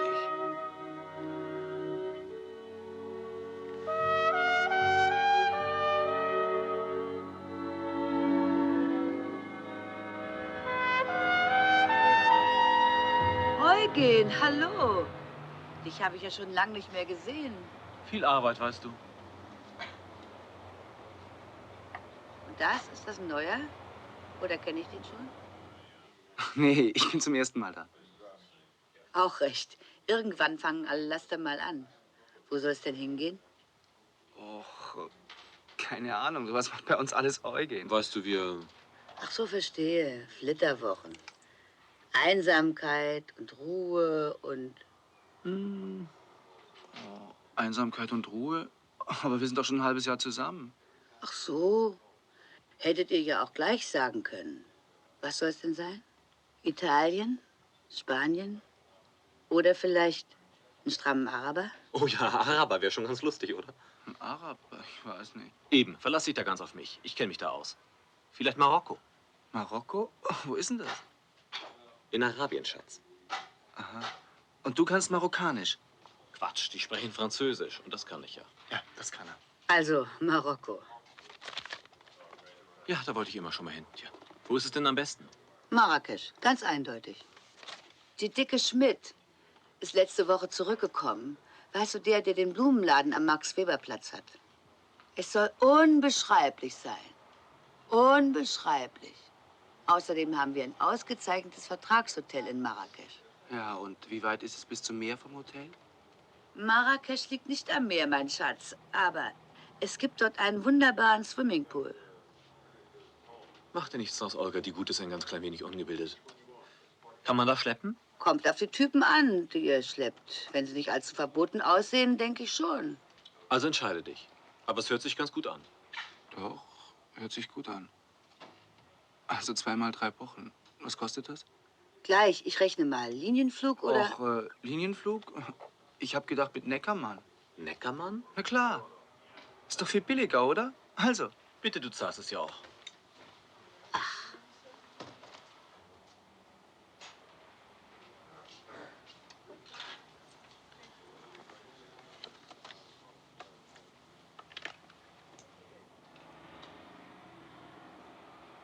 Der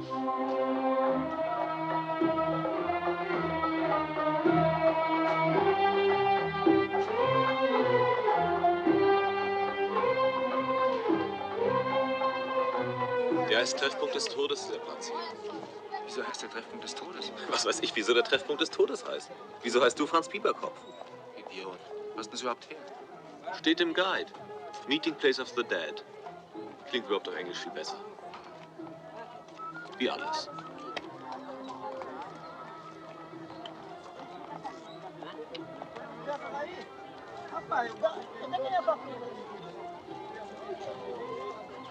Hast du den gesehen? Welchen? Den da.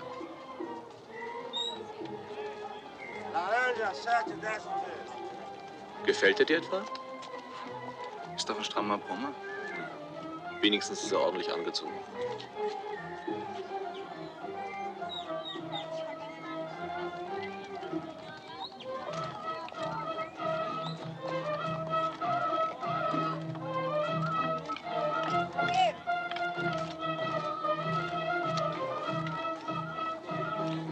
Also was nun? Weiß ich auch nicht. Wir wissen ja nicht, was hier üblich ist. Es wird ja auch nicht anders sein wie überall. Es geht weg. Meinst du, wir können ihn mit ins Hotel nehmen? Teuer genug ist es ja eigentlich. Nehmen wir mit zum Essen. Was meinst du? Sonst interessiert dich auch nicht, was ich meine.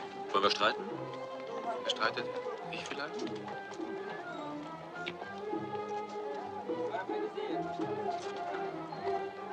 Weißt du was? Wir steigen einfach in ein Taxi. Wer danach kommt, kommt danach. Wenn nicht, lässt das bleiben. Okay? Okay.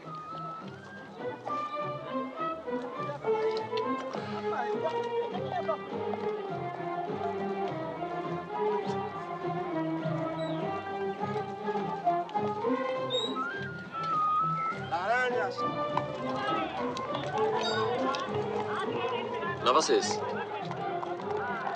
Kommt er? Denke schon.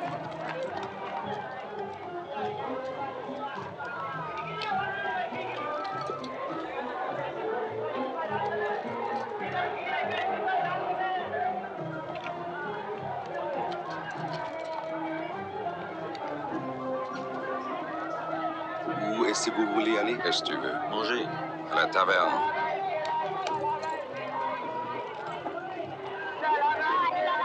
Allô? Hallo. Vous êtes français? Ich, Deutsch, Deutschland. Ah, vous êtes allemand? Ja. Speak English? French? Nee, aber er spricht so. Ja, un peu. Nous voulons manger. Vous avez un restaurant bon? Ah, si, je l'ai déjà dit au chauffeur. Ah, oui, oui. Merci. Merci pareillement.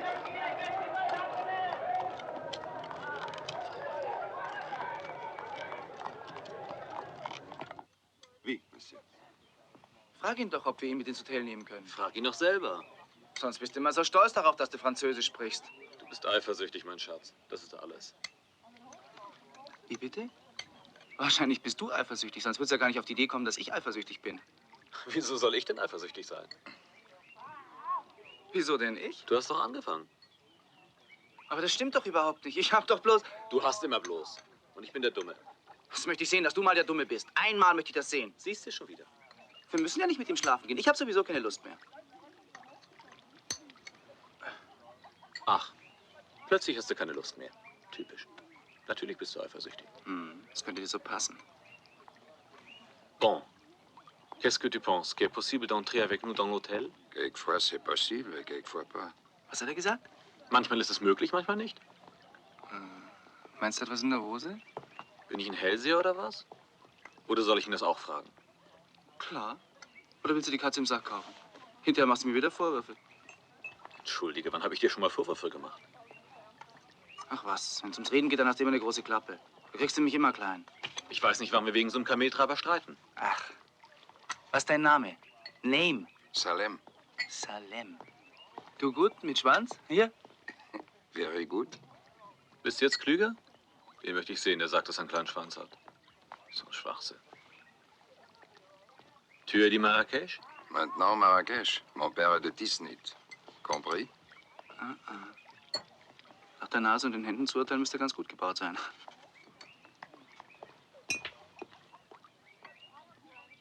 Kannst ihn heiraten, wenn du willst. Ich habe nichts dagegen, bitte.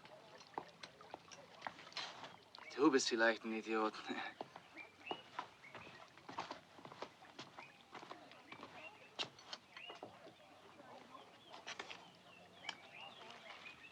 Wenn ich jetzt zahle, dann sieht er das ganze Geld. Soll ich ihn vielleicht aufs Klo schicken, oder was? Ich frage ja nur, wie ich es machen soll. Zahl einfach. Und wenn er uns hinterher über den Schädel haut, dann sind wir selber schuld. Alors, je m'en vais à la toilette. Excusez-moi.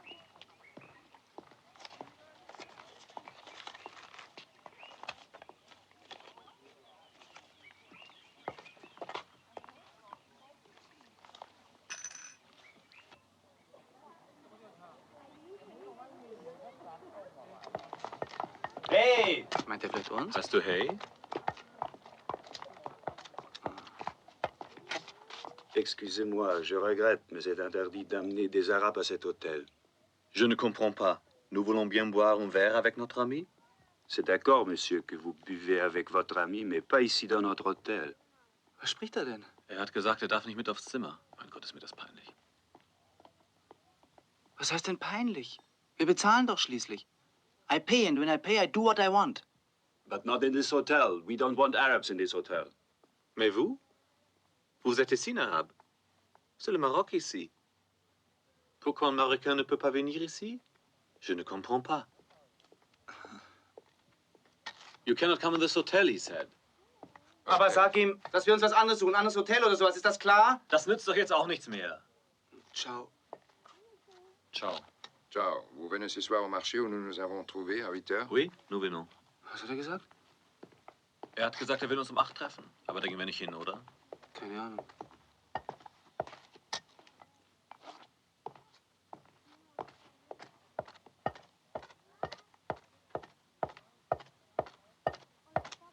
Si vous voulez des garçons, je peux vous envoyer des garçons des services, okay?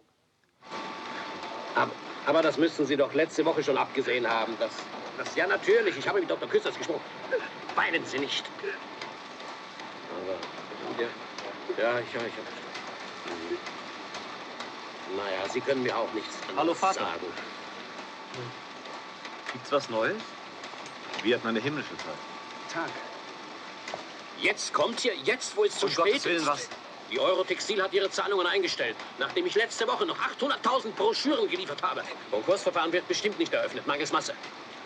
Aber das würde uns ja auch nicht mehr helfen. Wie viel schuldet uns die Eurotextil? 187.000. 187.000 Mark! Und die Bank? Mit dem Direktor habe ich doch gesprochen, bevor wir abgefahren sind. Das ist doch kein Problem. Das ist doch nur Pech, oder? Das muss die Bank doch verstehen. Die Bank hat alle Kredite verweigert. Die haben Wind von der Eurotextil-Sache bekommen. Heute ist Mittwoch. Am Freitag werden die Löhne fällig. Und noch dazu die Gehälter sind zusammen 41.280,70. In der Kasse habe ich noch genau 3.954,30. Hören Sie auf zu heulen. Und alles nur, weil ihr in Urlaub musstet. Urlaub! Wann habe ich zum letzten Mal Urlaub gemacht? Vater, ich bitte dich, wir... Lass nur. Da muss ich eben. Das kommt überhaupt nicht in Frage. Du hast schon genug getan. Dass keiner von dir verlangen kann, dass du nochmal einspringst. Das erlaube ich nicht. Das wäre unseriös. Seriös oder unseriös, du Idiot. Es geht doch darum, dass die Firma gerettet wird. Ist doch unser aller Interesse. Und außerdem, viel habe ich eh nicht mehr. Bargeld würden wir noch nicht mal brauchen.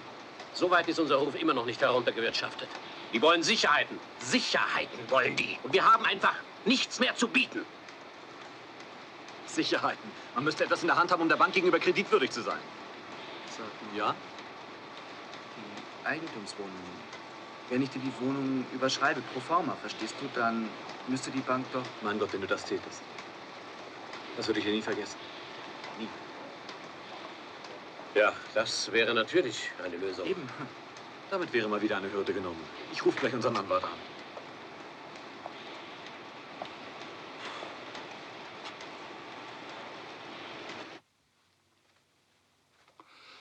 Ich finde das schon komisch, dass du mir keine Opernkarte besorgt hast. Wieso?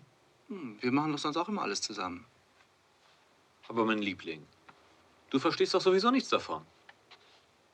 Du langweilst dich doch bloß. Außerdem singen die Italienisch. Ach so. Eben. Machst du mal die Tür auf, bitte?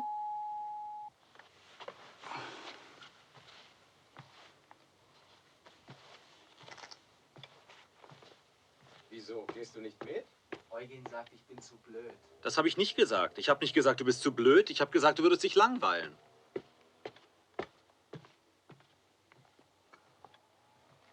Oh, du bist ja schon fertig. Ich bin ja auch ein pünktliches Mädchen.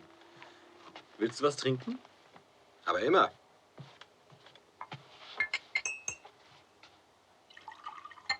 Bitte. Auf einen gelungenen Abend. So, jetzt komm, es wird doch schon knapp. Ciao, Schätzchen, du machst dir gemütlich. Ciao. Ciao.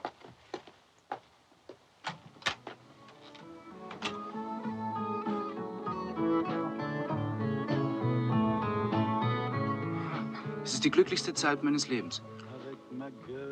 Ich hätte niemals gedacht, dass ich jemals so glücklich werden könnte. Ich kann es immer noch nicht fassen, dass ich so jemand kennengelernt habe. Und was Eugen alles für mich tut. Eines Tages werde ich Mitbesitzer einer Firma sein, Eigentumswohnung, gutes Gehalt.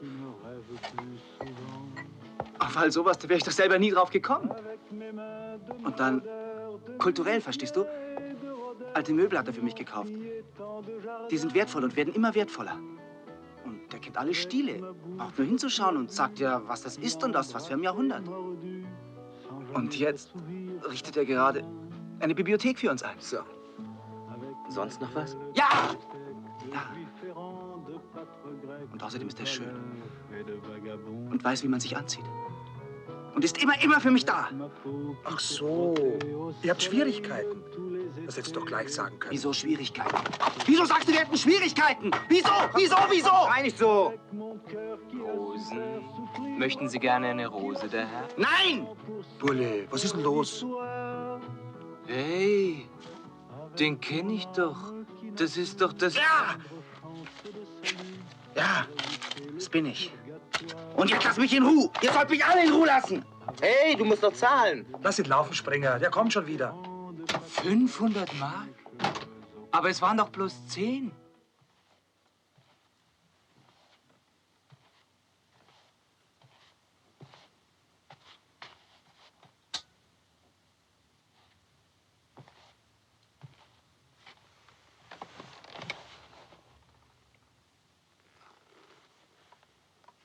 Ich liebe dich. Ich liebe dich, Eugen. Ich brauche dich so sehr. Ich bin doch ein Nichts ohne dich. Du darfst mich nicht allein lassen. Ich bin so allein ohne dich. Das hör mal gut zu, Schätzchen. Erstens schlafe ich nicht besonders gern mit Besoffenen. Und zweitens ist es schon entsetzlich spät und ich muss morgen früh arbeiten. Und du auch. Drittens muss das langsam aufhören, dass wir jeden Tag miteinander schlafen. Und schließlich sind wir ja kein jungverliebtes Pärchen mehr. Ja, du hast ja recht. Es gibt Leute, die haben immer recht.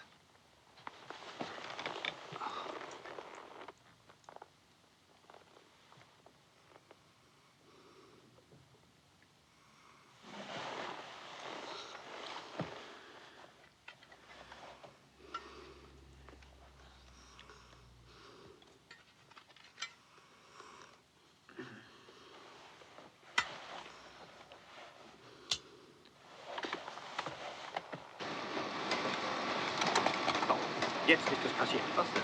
Aber ich habe Ihnen schon gesagt, das kann nicht gut gehen. Was ist denn los? Dafür übernehme ich die Verantwortung nicht. Dafür nicht.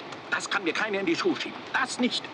Bieberkopf hat die Schneidemaschine ganz alleine eingestellt und hat mir nichts davon gesagt. Und dann hat er alle 40.000 Exemplare durchlaufen lassen. Alle 40.000. Es ist eine Katastrophe. Sind alle so? Alle. Total verschnitten. Holen Sie ihn her. Das hat uns gerade noch gefehlt. Deine Freunde. Haben Sie schon gesehen, was Sie da angerichtet haben? Hier. Ja, natürlich habe ich es gesehen, aber eben zu spät. Da waren sie schon alle durch. Es tut mir leid, aber ich kann auch nichts dafür. Ich bin halt kein gelernter Buchbinder, bin ich eben nicht. Ich weiß auch nicht, wie es passiert ist. Ich bin halt überfordert. Sie wissen ja wohl, was das für die Firma bedeutet, Sie. Lass doch Vaterfehler passieren uns doch allen, das ist doch menschlich. Wir alle müssen lernen, mit unseren Fehlern zu leben. Sei nicht traurig. Keiner ist ein Fehler. Wir müssen nur sehen, wie wir das jetzt wieder hinkriegen. Alle Exemplare sind unbrauchbar? Ja, alle. Und man kann auch nicht einen Teil davon nachschneiden? Nein, nein, die Schnitthöhe stimmt ja auch nicht. Gut, dann muss ich eben mit der Druckerei telefonieren. Sie können wieder gehen.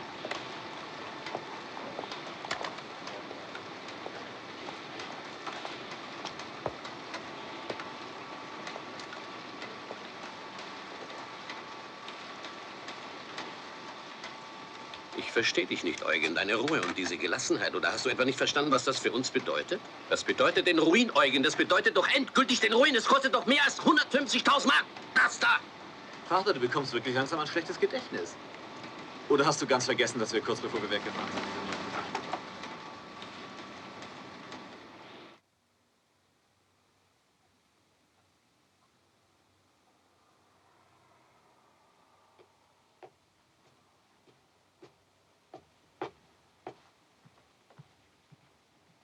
So, hoffentlich schmeckt's euch auch. Es gibt Hummercremesuppe und Forelle blau auf baskische Art. Aber uns schmeckt doch alles, was du kochst, mein Junge. Naja, kochen ist wohl etwas zu viel gesagt. Es sind ja nur so Kleinigkeiten. So, und nun nach alter Familientradition Châteauneuf-du-Pape. Aber du hast am letzten Opernabend wirklich nichts versäumt. Das war keine Musik, das war Krach. Aber das ist ja bei all den modernen Komponisten das Gleiche. Wo wart ihr denn? Im Feuervogel? Ja, leider. So schrecklich. Und so laut. Nein, nein. Da ist mir Mozart schon viel lieber. Oder mögen Sie etwas Strawinsky? Strawifil? Nein, Mutter. Fox kann moderne konzertante Musik auch nicht ausstehen. Aber wieso sagst du, ich keine moderne Musik? Aua, was ist denn los? Ach, nicht. Nur ein Versehen.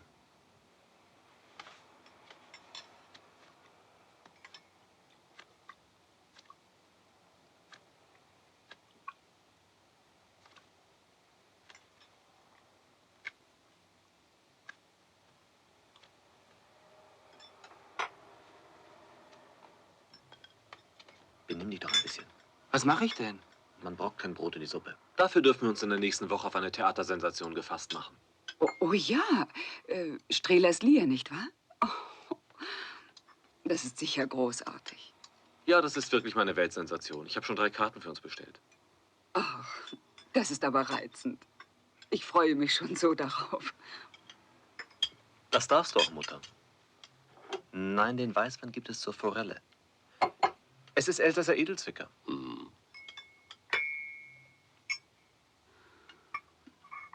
Eines muss man unserem Jungen lassen.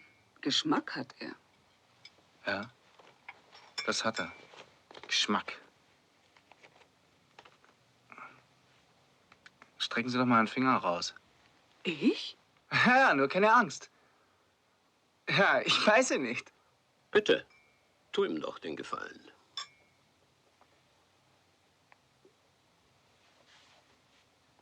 So. Und jetzt sagen Sie Brrr. Biberkopf.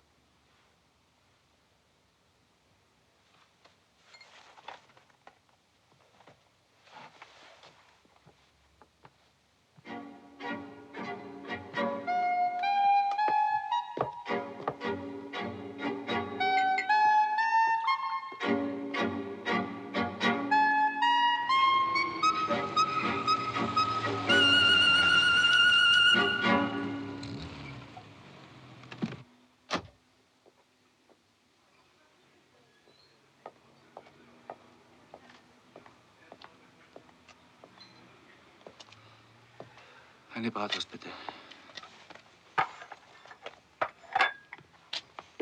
Eine Mark 80, bitte.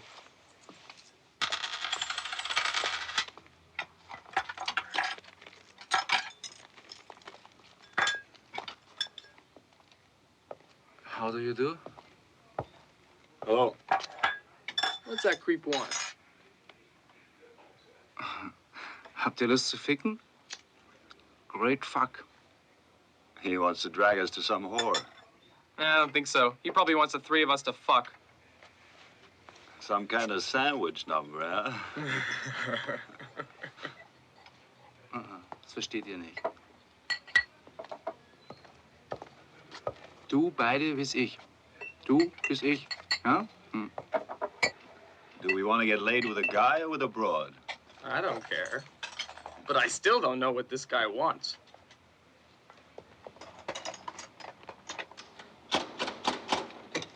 It's okay?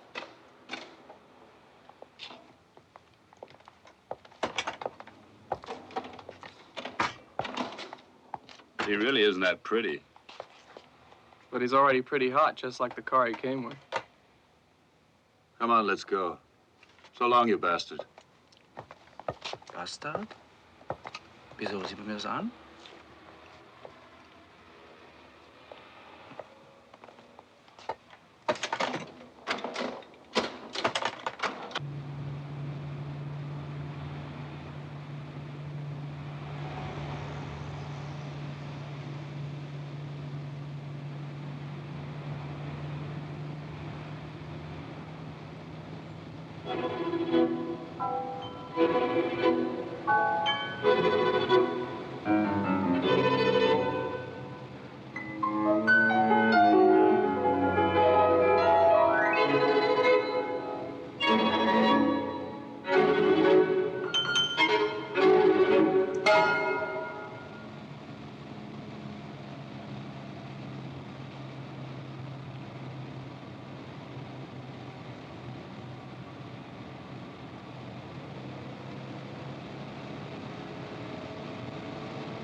Noch ein.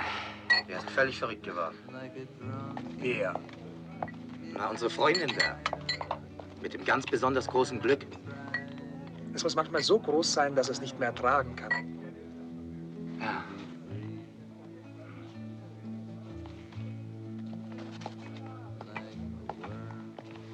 Hallo, Liebling. Tag. Na, wie geht's denn heute? Lass mich in Ruhe. Aber. Überleg's dir lieber. Wie wär's mit uns beiden? Genuss ohne Reue. Falsch. Wenn ich genieße, dann will ich auch bereuen. Du bist ein komischer Kauz. Aber mir gefallen ja Männer.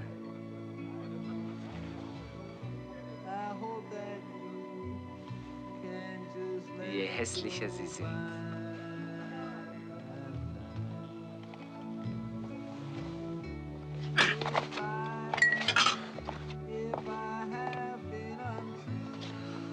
Polizei.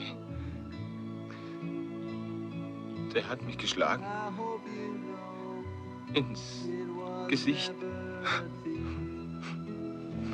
Pass mal auf, Fox. Jeder kann hier, wie er will. Jeder kann auch den anderen abblitzen lassen, wie er will. Aber anständig, klar? Und wenn du glaubst, weil du was Besseres bist, hier rumhauen zu können, dann fliegst du raus. Oh. Was hast du denn? Ah, schon gut.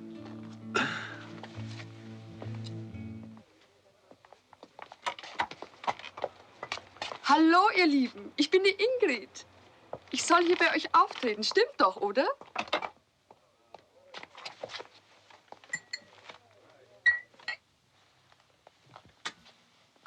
Mein Gott, wie oft soll ich dir noch sagen, dass du das große Licht nicht anmachen sollst, wenn du so spät nach Hause kommst? Außerdem hast du dich heute in Gegenwart meiner Eltern so übel benommen, dass ich immer nur gedacht habe, Ede, tu dich auf. Sei jetzt still, ich muss dir was erzählen.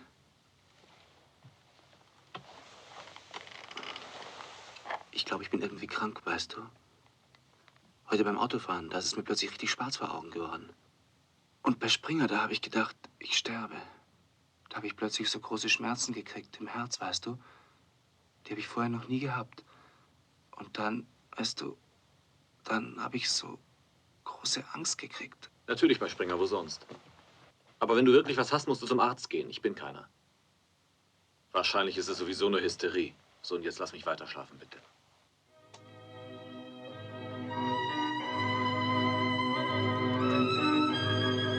Tja, Herr Bieberkopf, ich kann Sie beruhigen. Organisch sind Sie gesund. Setzen Sie sich doch bitte. Haben Sie viel Aufregung gehabt in letzter Zeit? Einen starken Stress? Ja. Bei Ihnen kommt es infolge von Nervosität zu Störungen im vegetativen Nervensystem. Eine heute sehr weit verbreitete Krankheit. Man kann das nicht heilen. Was Sie brauchen, ist Ruhe. Aber ich verschreibe Ihnen ein Mittel, das diese Krankheit eindämmen wird. Je nachdem, wie Sie sich fühlen, nehmen Sie morgens und abends eine Tablette. Auf alle Fälle täglich höchstens 2.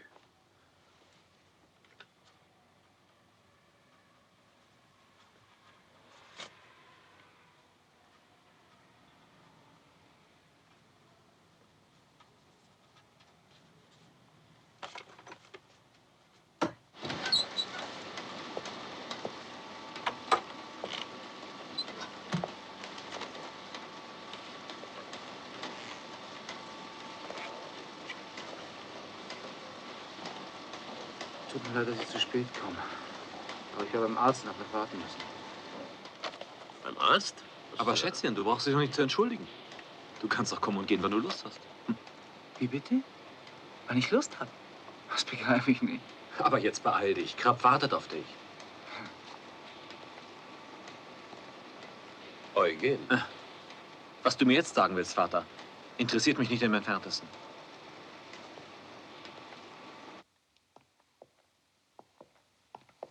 Wollen wir vielleicht was trinken? Nein. Bist du depressiv? Ich weiß nicht. Ich denke. Oh. Ja.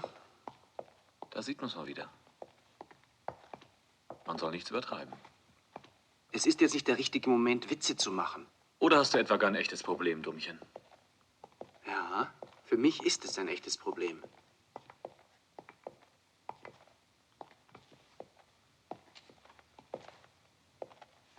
Mein Gott, du bist so schlau. Manchmal habe ich das Gefühl, du musst einfach in die Fresse hauen. Oh, du wirst sogar aggressiv auf deine alten Tage. Nur keine Angst, ich tue dir schon nichts.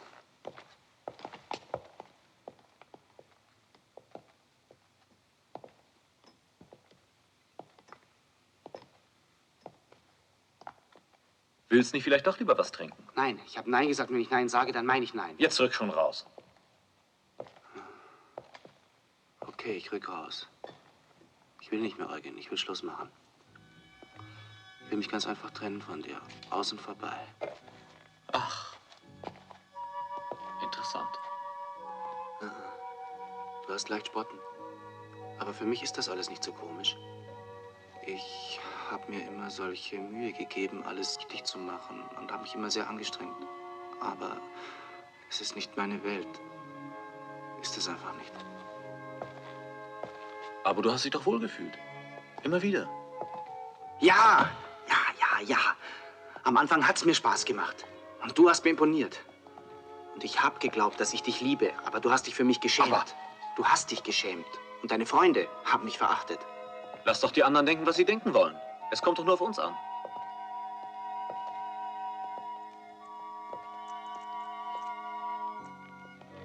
Ja, es kommt auf uns an. Aber da ist auch alles anders. Du hast dich verändert. Manchmal glaube ich, dass du im Grunde gar nichts von mir wissen willst.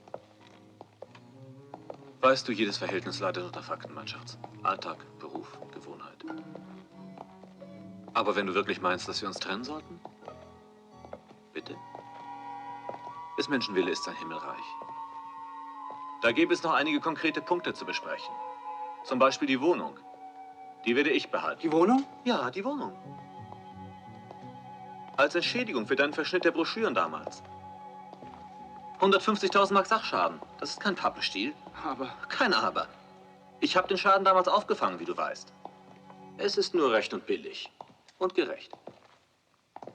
Außerdem ist die Wohnung immer noch auf meinen Namen überschrieben. Ja, so ist das also. Das hätte ich mir gleich denken können. Aber nimm sie doch. Nimm sie. Nimm alles! Ich will nur wieder so sein können, wie ich bin. Wieder so sein können, wie ich bin. Einfach wie ich bin.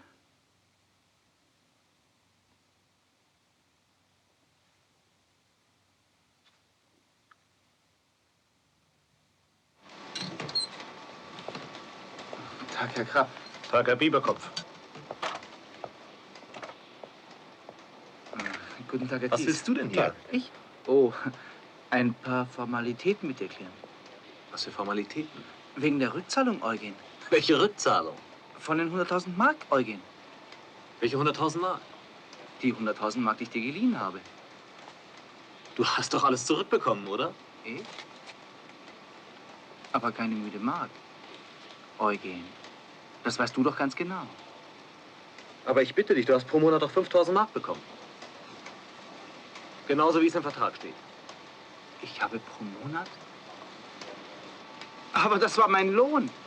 Das war mein Arbeitslohn. Dafür habe ich hier geschuftet wie ein Wahnsinniger. 2 Jahre. Glaubst du im Ernst, dass ich einem ungelernten Hilfsarbeiter 5.000 Mark im Monat zahlen würde?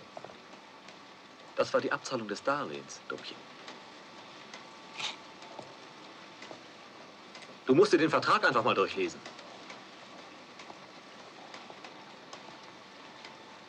Außerdem, du musstest ja hier nicht arbeiten. Das habe ich dir immer wieder gesagt. Das war eine völlig freiwillige Leistung von dir. Für die ich dir auch im Namen der Firma danke.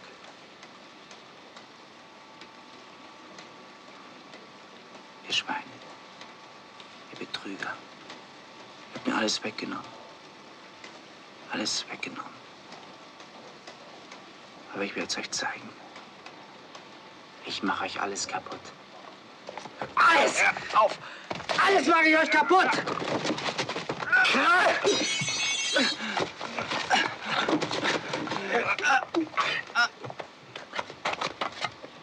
Werfen Sie ihn raus. Ist ja schon gut. Ist schon gut. Ist ja gut.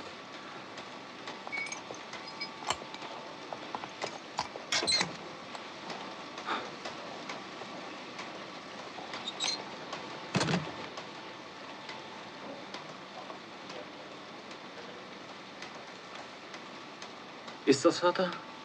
Oh nein, Eugen. Du hast ja recht. Im Grunde genommen hast du recht.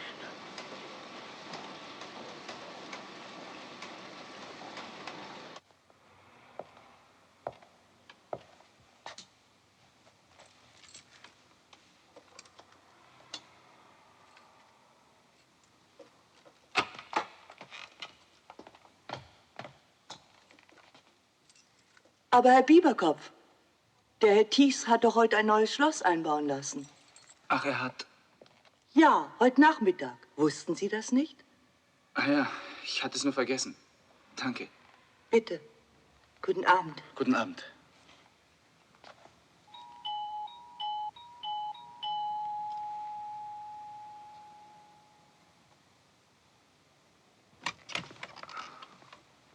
Ach, du bist's.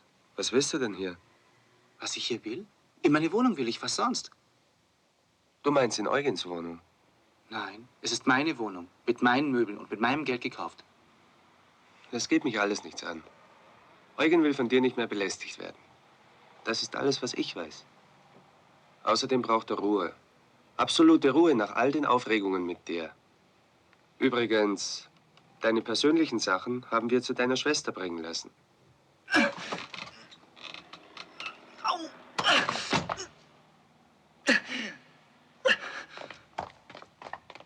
Kann ich Ihnen helfen, Herr Bieberkopf? Nein!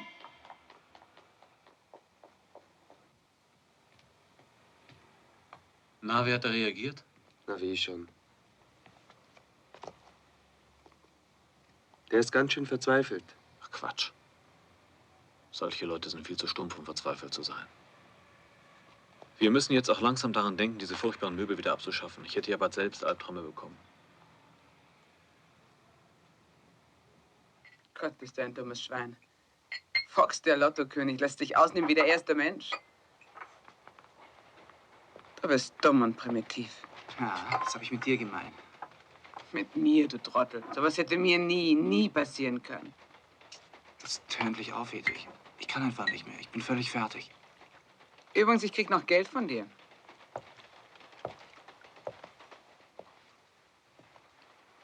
Ich habe die roten Radler bezahlt, mit denen dein Freund deine Sachen hat herbringen lassen. Er hat dich den Transport bezahlen lassen? Mein Gott, ist das komisch. 76 Mark krieg ich von dir. 76 Mark. Ja, 76 Mark kriegst du von mir.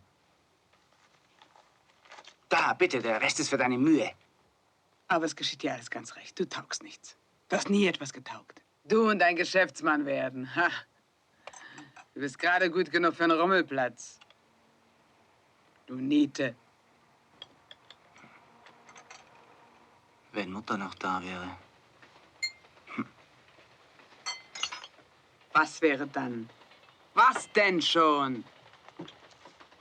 Meinst du, Mutter würde dich heute noch trockenlegen, wickeln, dich ins Bett bringen und dir den Schnuller geben, ha? Es ist unglaublich, dass es so viel Dummheit auf einen Haufen gibt.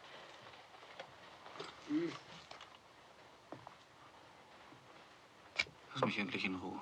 Hau doch ab! Hau doch ab, wenn du deine Ruhe haben willst! Pack deine Sachen zusammen und hau ab!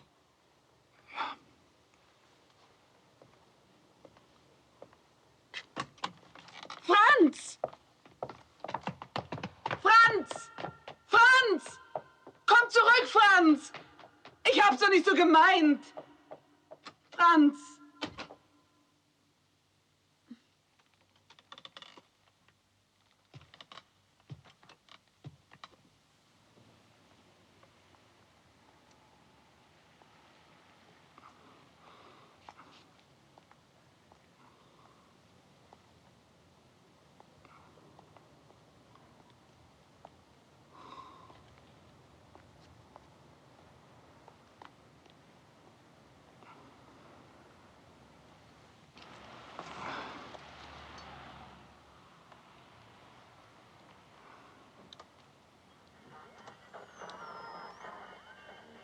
But I swear by this song and by all that I have done wrong, I will make it all up to you.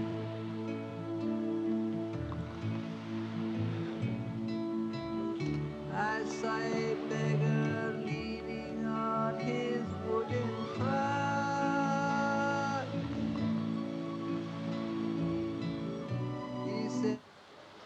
Der ist doch wie neu. 35.000 Kilometer. Ist doch nix. Mei, Bub, wer will denn heute schon so ein Auto? Bei der Benzinkrise. Teure Sprit, teure Steuern, teure Versicherung und keine Ersatzteile. Na, den kann man schlecht verkaufen. Eigentlich überhaupt nicht. Das ist doch ein schönes Auto. Ist doch was Besonderes. Der macht doch was her. Sowas kriegt man kaum los. Kommen wir's nächste Woche noch mal, vielleicht kommen wir dann ins Geschäft. Nein, nächste Woche ist es zu spät. Entweder jetzt oder nie. Tja, für 8.000 würde ich schon nehmen. Mehr ist nicht drin, ehrlich nicht. Ich hab dem vielleicht monatelang rumstehen und was tue ich dem mit so einem Schlitten? Soll ihm vielleicht selber fahren? Aber die Extras allein, Radio und Kassettenrekorder haben schon 1.000 Mark gekostet. Der ist doch tipptopp, der Wagen. 10.000 müsste ich schon haben. Und wie ich ihn gekauft habe, da haben Sie gesagt, der Wagen verliert seinen Wert nicht so schnell.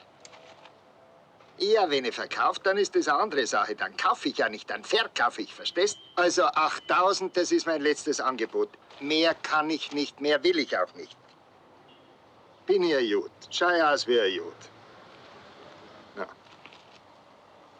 Also, 8.000.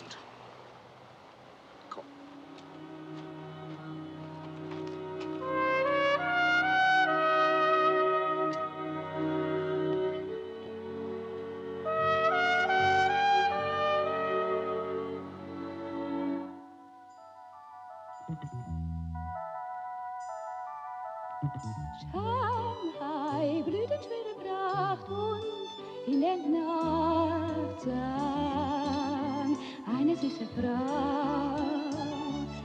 Blies eine wie der Morgentau, lieblich und fein, warst du im Mondenschein. Wo ist denn der Stern deines Glücks, Fox? Bist du blass? Kannst wohl vor lauter Glück nicht mehr schlafen, oder? Ach, das ist diese alte Geschichte. Oh, Ausländisch spricht er auch noch. Shanghai, was einst mein Glück, weit liegt zurück. Shanghai, Shanghai. War wohl nichts Rechtes, was? Klang Hast letztendlich doch den Kürzeren gezogen. Kann schon sein. leuchtet Aber ich habe gelernt, eine ganze Masse fürs Leben. Hell durch die klare Nacht. Das war in Shanghai, als du für mich gelacht. Und die Firma? Da bin ich raus. Und dein Geld? Es geht.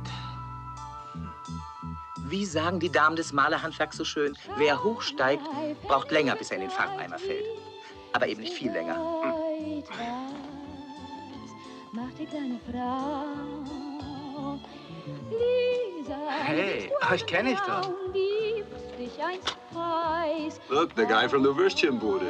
Sind die Schläfer You drink with me? Why not? I'd like a beer, and you? Me too. Springer, gib mal 2 Bier auf meine Rechnung. Doch von der Liebe bleibt nur ein Fox. Und ich dachte, du hättest wirklich eine Masse fürs Leben gelernt. What's your name? Richard, and this is Bob. Bob and Richard, I like it. Have you got a big cock? Weit liegt zurück. Look at him. He asked me if I have a big cock. Yeah, I think so. It's big. All the others liked it very much. Ask him how much he pays. Yes, I will. Hey, guy, how much do you pay? Was ich zahle. Er will wissen, was ich zahle. Ich zahle alles. Ich zahle immer alles. Ich muss immer alles zahlen. Immer!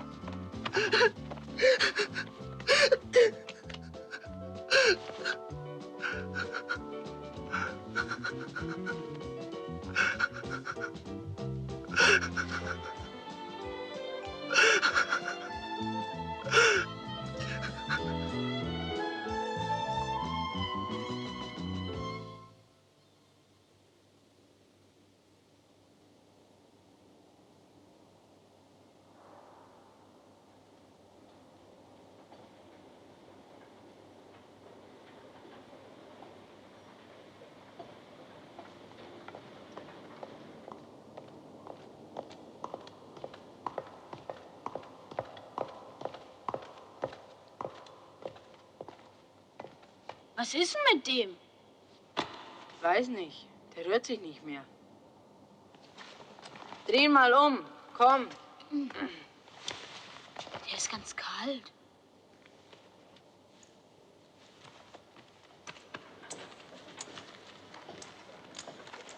Da, schau mal. Geld und eine goldene Uhr. Wenn Sie eine Möglichkeit finden, die Sachen irgendwie über die Grenze zu bringen, ich habe da keine Skrupel. Das ist mein Bier. Aber für eins garantiere ich Ihnen, Sie werden überrascht sein, wie gut erhalten die Sachen sind. Fast jedes Stück. Ich bin ziemlich sicher, wir werden uns einig. Vielleicht hat er noch mehr. Schau mal nach. Komm weg, da kommt jemand.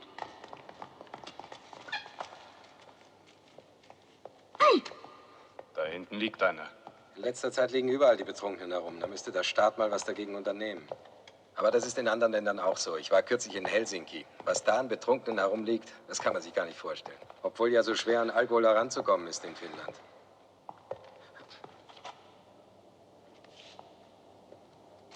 Aber das ist doch...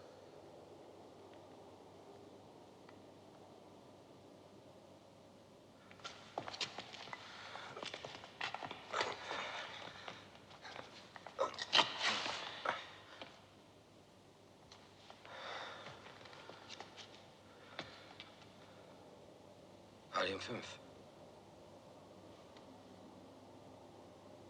Er ist tot.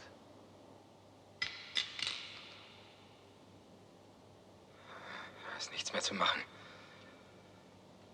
Kommen Sie, schnell. Ich will damit nichts zu tun haben. Und helfen kann man ihm sowieso nicht mehr.